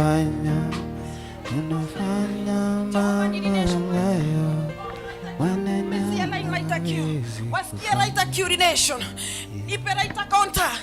Namba ya kigogona Jerusalem. Yamesikia line wasikie yote Jehova. Nipe namba ya kigogona Jesu. Nipe namba ya urination lighter. Nipe Jehova lighter.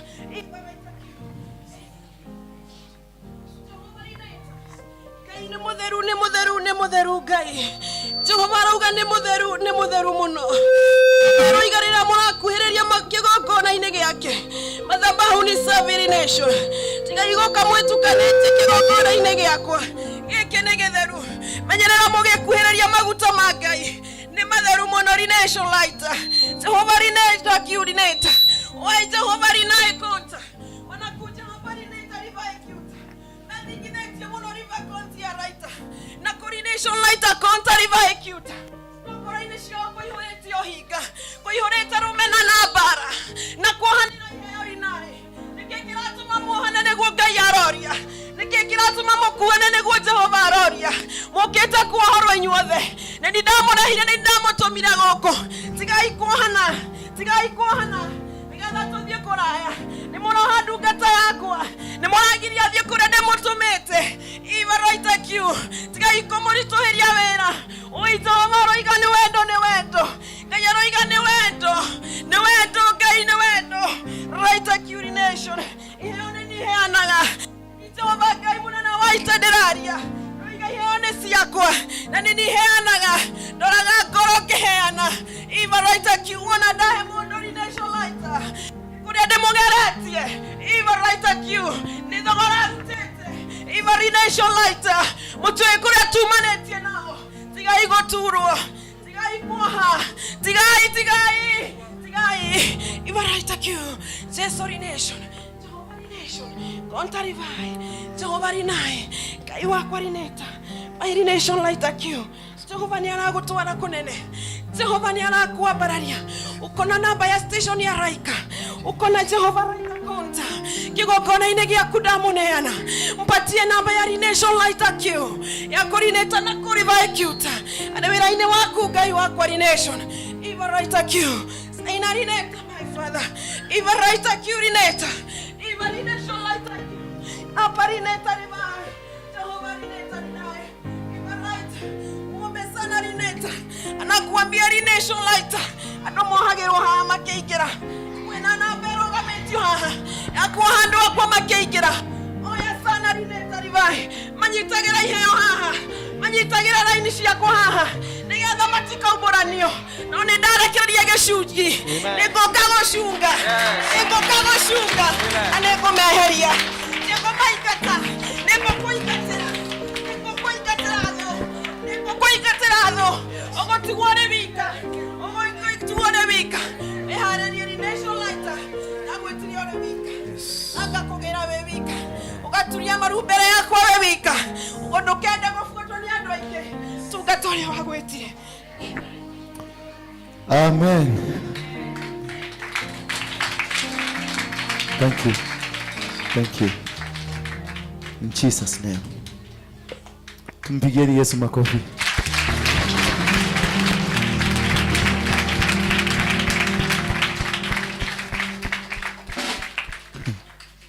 Atenemewe kwate. Ne goigatero. Watafukuzwa, si ndio? Nyosheni mikono hapa kwa hii mlango. Ebu CEO, do a symbolic open the door. Fungua mlango. Mumagarie. Dosia woko. Yes. Si umagarie. Umai muthie. Na rukaro wanyu. Na paresi yanyu. Yes. Na arogi. Yes. Na Illuminati. Yes. Na murago uyu. Yes. Mutikana uhinge. Yes. Na uri ukageria kuhinga kihoyo. Yes. Agirotoma. Amen. In Jesus' name. Amen. Amen. Tuweregane. Hallelujah. Kama unajua umebarikiwa, inua mkono wako juu. Hallelujah. Kai ni mwaradhimo. Angojeni msinifundishe venye nitafanya kazi yangu. Kila mtu akae kwa ofisi yake. Si ndio? Si ndio? Mimi nimeambiwa wafukuzwe. Mureti ni mimi ama ni Mungu? Mungu. Mureti ni Mungu, sio mimi. Mikora yote kutoka leo, I am telling you, watajaribu kutoka kwa nyumba wanashindwa. Amen. Wale wanajua mtu akienda Serena. Yes. Tena adile kugura ni raji Serena. Mutaona moto. I promise you. Yes. I promise you. Yes. Whoever that is involved, you'll find it rough. Yes. That one I promise you. We cannot be tukizunguka atemuroka kuhera andu guku. Tutule tuthirurukitu sio. Tutule tuthirurukitu ugo tadingo. Hiyo roho ya stagnation ikufe kutoka katika jina la Yesu Kristo. Yesu Kristo. I will never again tolerate nonsense. Yes. Sema nonsense. Nonsense. Sema nonsense. Nonsense. Turenda guthie. Yes. Sema niguthie reu. Negothie reu. Hallelujah. Amen. Watu wa Mungu wawachwe huru. Amen. Yes. Yes. Kariatia tuture handu haha tukiritete haha tari nguru twakurutukire turi ihe riu ninge muguru tukithie de muthuri. Pana. No way. No. Kai. Ni mukuhoera. Yes. Ndamutuma wira. Yes. Mundu othe waragia uhoro wa apostle na njira njuru. Yes. Kanua gake kagonyoke. In Jesus' name.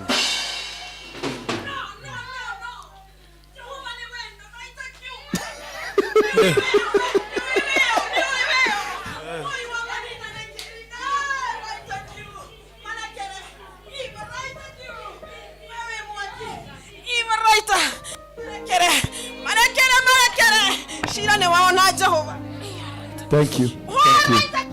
Inua mkono wako juu. Sema Bwana Yesu, Bwana Yesu, ninaomba msamaha naomba msamaha kwa dhambi zote nimewahi kutenda. Kitu nimewahi kusema kinyume na madhabahu haya. Naomba unisamehea. Sitarudia tena. Madhabahu hii nitaipatia heshima. Kutoka leo nitafanya kazi yako kwa mapenzi yako. Nitafuata maagizo na kukaa kwa mafundisho yako. Semeni amen. Amen. I forgive you. Yes. Do you know the reason? Do you know the reason a father mwenye amezaa mtoto, sasa si wacha wewe wa kiroho, mwenye amezaa mtoto anamkasi niguo akinye hau akoragwo akinyetio ndio afike kukasi mtoto wake, anakuanga amefikishwa wapi? Mwisho. Yeah?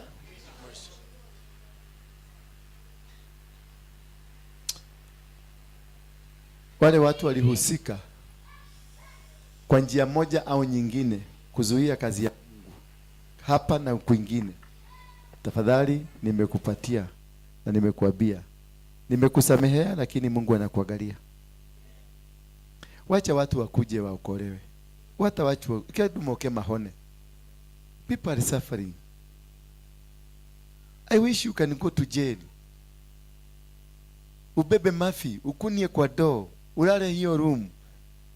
Kesho asubuhi hiyo doo uipeleke mafi umwage. Kisha hiyo doo uipeleke kule kwa cafeteria. Uoshe, uweke uji hapo, muende mkunywe. People are suffering. This is my father. Ako wapi? Mudhuri athireko. Umwana mtumia yake. Mudhuri ni mudhuri. He's a very rich man. No agaruleto kinya ndaremenya andoe kuri ari. He's a very rich man. Very rich. Very rich man. Lakini vitu zake zinakuliwa na watu wengine. Hawezi. Wamemsainisha mpaka checks blank. Hajijui. Hata hajui kama ako Nairobi sahi. Rugame hale murago-ini wohe mundu to ugirie mundu to uyu oke ohoke. What kind of a human are you? What kind of a human are you? Wewe umekuja hapa na matatizo na shida zako, umefunguliwa ukakuwa kihigo. Huyu ni mtu alikuwa anaendesha Range Rover Sport, anaenda kwa duka ananunua cash, sio kukopa cash.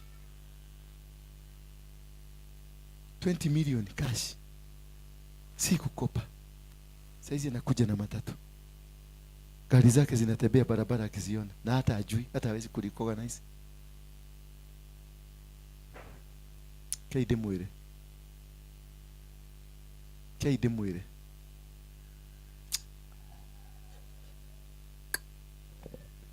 Thank you.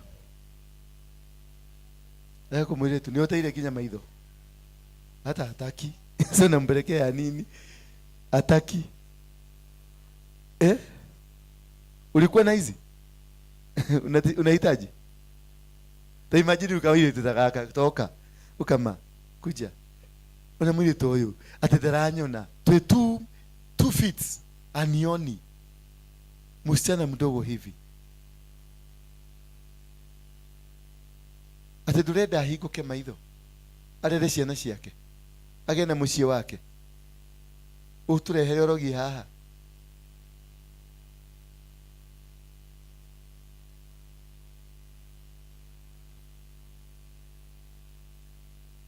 Sema.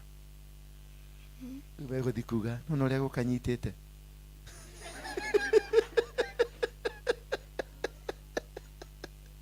Kago nyita wega, nyita, komera haha. Nyita. Shika. Yeah? Ogatia.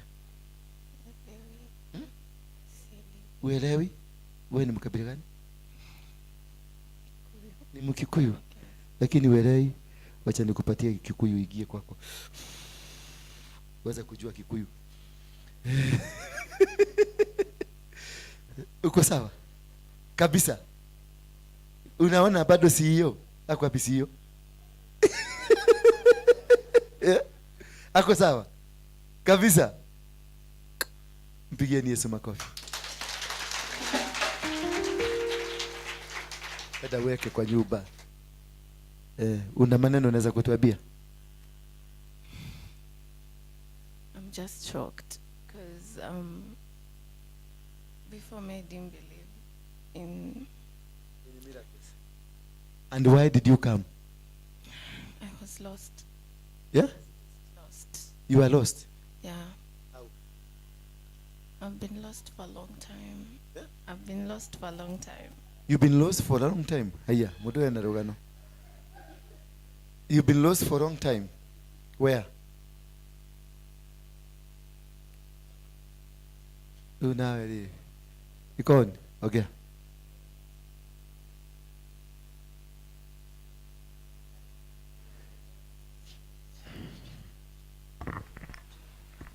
I've been lost mentally. To be lost as in mentally?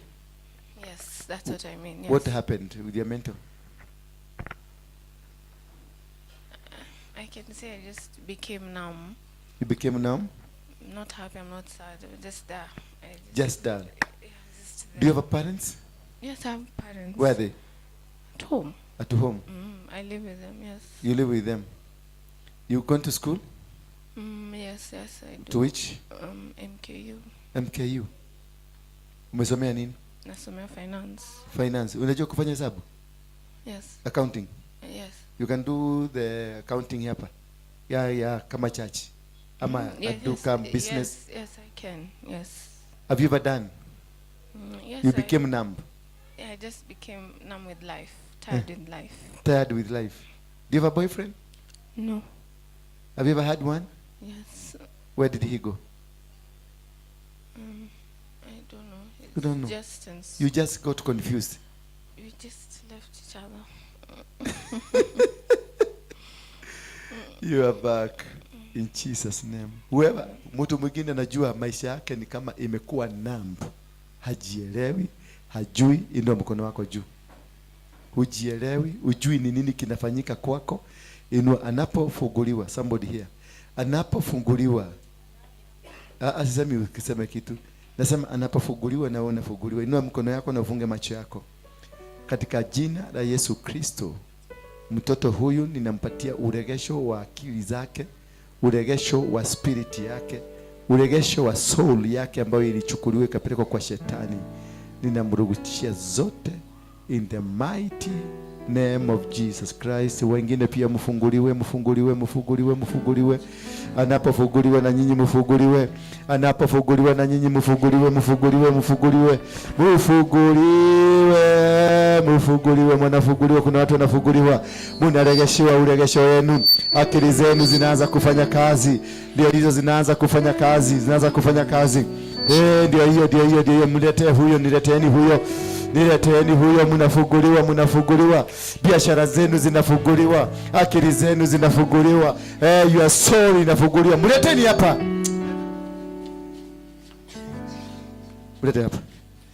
Mnafunguliwa. Wanafunguliwa upande huu, mwingine anafunguliwa. Funguliwa, maisha yako ifunguke kijana. Maisha yako na ifunguke. Kuna mtu ndiye funga macho yako.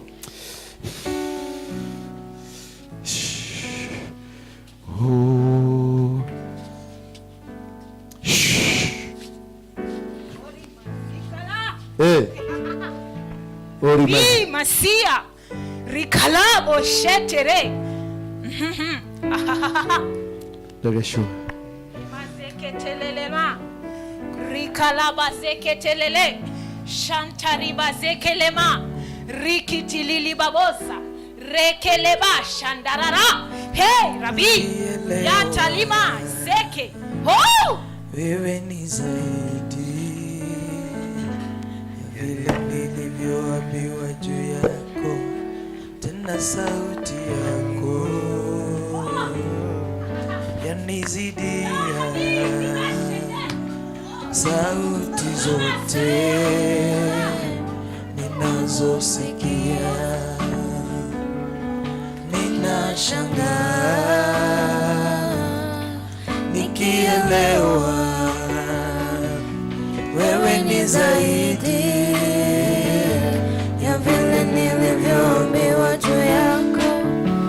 tena sauti yako yanizidia sauti zote ninazosikia. Yale unatenda Baba yote ni makuu, maana wayatenda kwa upendo. Yale unasema Baba yote ni kweli, maana pia wayasema kwa upendo. Yale unatenda Baba yote ni makuu, maana wayatenda kwa upendo. Yale unasema Baba yote ni kweli, maana pia wayasema kwa upendo. Nimejipata ndani ya upendo wako, umekuwa kwangu mapumziko. Neema yako yanitosha, nikiwa nawe mimi niko huru. Nimejipata ndani ya upendo wako, umekuwa kwangu mapumziko. Neema yako yanitosha, nikiwa nawe mimi niko huru. Yale unatenda Baba yote ni makuu, maana wayatenda kwa upendo. Yale unasema Baba yote ni kweli, maana pia wayasema kwa upendo. Yale umetenda Baba yote ni makuu, maana wayatenda kwa upendo. Yale unasema Baba yote ni kweli, maana pia wayasema kwa upendo. Yale unatenda Baba yote ni makuu, maana wayatenda kwa upendo. Unajua hujaokoka, unajua hujaokoka kabisa, na hata ama umeokoka lakini umetenda dhambi kama mimi. Hata mimi nimetenda dhambi, wiki yote nimetenda dhambi ya kuongea vibaya na kuangalia watu vibaya. Kama uko kategori yangu, kuja tuokoke tena, kuja tunataka watu hawa kuokoka. You know hujaokoka kabisa kabisa, na umekuwa ukiongea baya vizuri, mabuku masegenyo kama mimi. Hata mimi nimeanguka, kuna mahali niliongea vibaya na wao waliongea vibaya. Kuja tu hapa. Watu wote wa kuokoka ukujeni. I know yuko mweko wengi sana, ukuje hapa muokoke. Watu wa kuokoka kujeni hapa. Watu wameokoka? Wewe umeokoka? Wewe umeokoka? Ni wewe umeokoka? Kuja hapa, kuja uokoke. Si wewe. Kuna mtu naongea na yeye, tunajuana.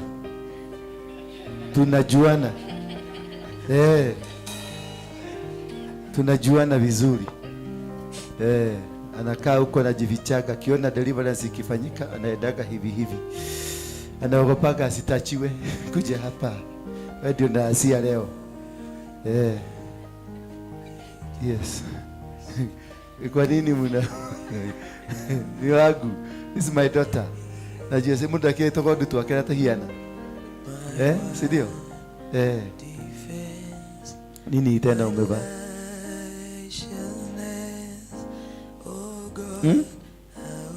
Nani alikwambia si mbaya? Acha nione. Inaweza kuwa wewe ndio unanishughulikianga na sijui.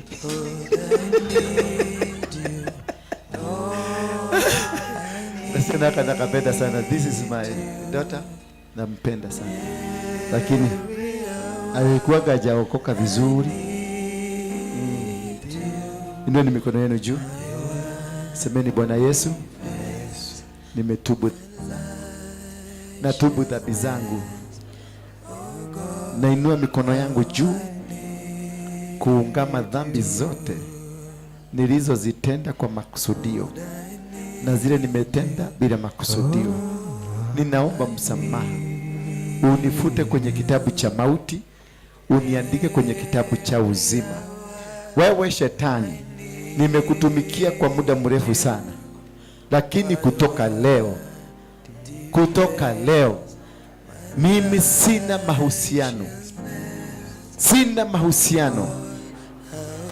mahusiano na wewe, katika jina la Yesu. Mimi ni mfuasi wa Yesu na nitamtumikia Yesu. Semeni amen. Baba, katika jina la Yesu Kristo, na kuabudu na kushukuru kwa sababu ya watoto hawa wako ambao wamekuja. Najua tumeunganika pamoja na makerubi na maserubi na mamilioni ya malaika. Sasa wanafanya sherehe kule mbinguni kushangilia ushindi mkubwa wa watoto hawa. Kubali tu dua zao, kubali Baba nia zao, wasaidie tu, wabariki tu Jehova. Ninakufungua kutokana na nira na masharti na nguvu za giza na mikataba ya kijamii na familia ambayo ilikufunga. Ninakata minyororo na mikanda. In Jesus name, I set you free from the forces of darkness. I set you free. I set you free. The mighty name of Jesus Christ. Laana zozote ambazo zinakuwa zimekufuata ninazivunja katika jina la Yesu Kristo. Ninaharibu misingi, tabaka na nia na mafundisho ya kijamii na ya kifamilia katika maisha yako. Ninaiteketeza, ninaivunja, ninaiharibu. Naharibu kazi za giza, naharibu kazi za shetani, naharibu kazi za shetani. In the mighty name of Jesus Christ. Navunja mikataba yote. Bebeni mizigo yake. Tokeni kwa maisha yake.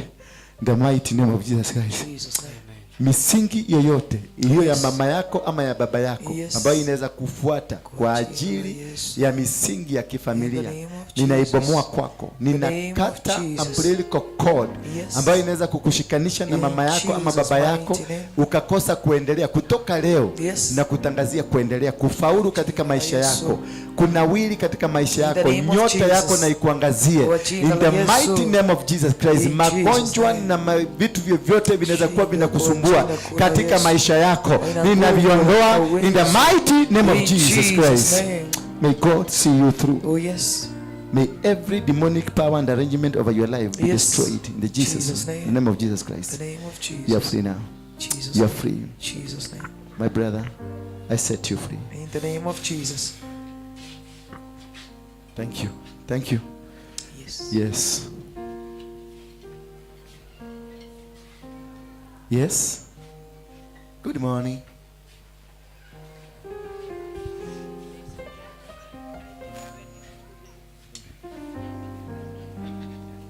He passed on. Only 4 years of 6 years. Only 6 relationship. Marriage rest 2009, 2015, 6 years. You got another one now? Why? The Bible says you can get one. Yeah? Umekubalishwa usifungwe na mainiro.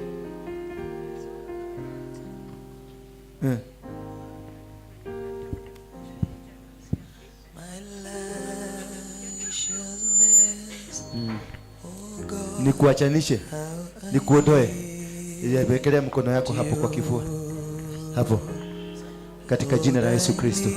Ninakutenganisha na ndoa ya huyu aliyekufa. Ninakutenganisha na Julius Mwagi. Wewe Mwagi, yenda kaburini kulala huko. Nakutenganisha na huyu mwanamke. Ninamweka huru akapate Bwana wa kumoa. Ya Bwana yako akikufa huko huru kuolewa. Umesikia? Beatrice, mzee kama alienda huko. Wachana na yeye. Tuliambiwa na mzee mwingine huko Thika, ukienda kaburini kuangalia kaburi unatoka huko na mashetani 5.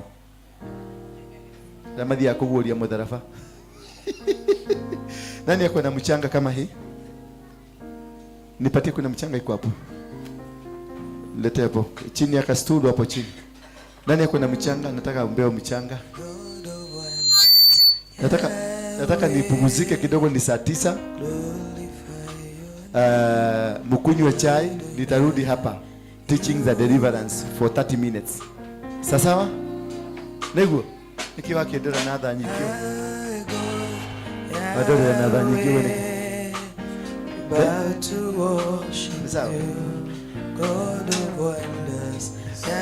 Bwana, umenihurumia kwa nini?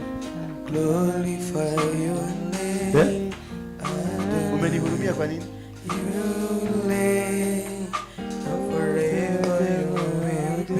Wana rumoro. Okay. Unataka kwenda sasa? Sawa. God of wonders, Yahweh, glorify your name. Sawa. Baba, katika nipatie mafuta.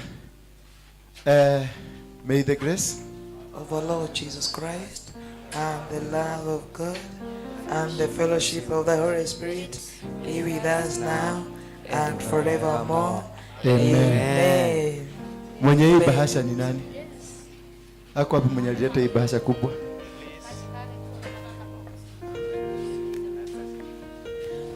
What are you good at? What are you good at? Accounting? Finance. Okay. Na mwingine nani anatafuta kazi? Sawa. Mungu atakupatia kazi. Amen. What? Kazi ya? Leta mikono yako. Wale wanatafuta kazi. Kazi ndio hiyo. Kazi ndio hiyo. Kazi ndio hiyo. Kazi ndio hiyo. Kazi ndio hiyo. Kazi ndio hiyo. Ndio hiyo kazi. Ndio hiyo kazi. Ndio hiyo kazi. Ndio hiyo kazi. Kazi ndio hiyo. Kazi ndio hiyo. Kazi ndio hiyo. Kazi ndio hiyo. Kazi ndio hiyo. Kazi ndio hiyo. Kazi ndio hiyo. Kazi ndio hiyo.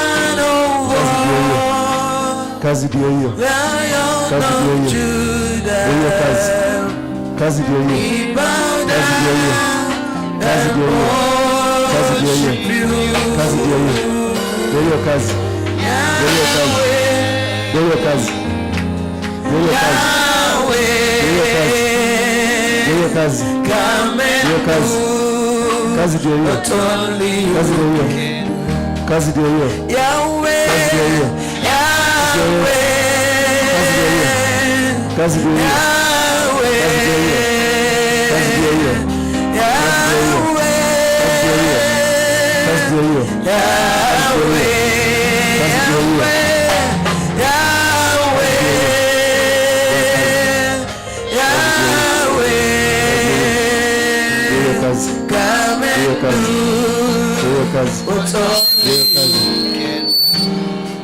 Yahweh, Yahweh, Yahweh, Kazi ndio hiyo.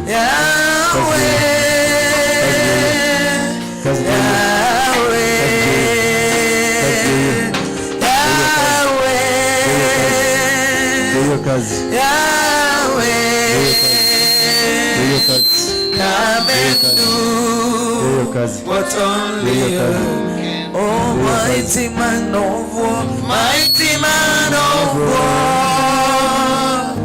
Lion of Judah, we bow down and worship you.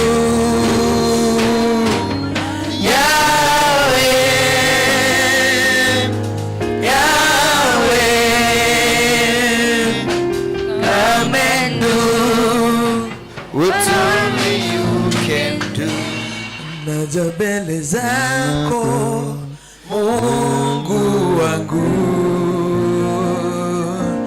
nikiwa nazo heshima zote,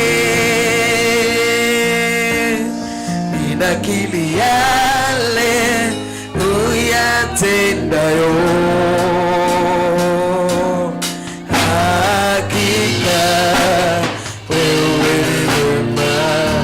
naja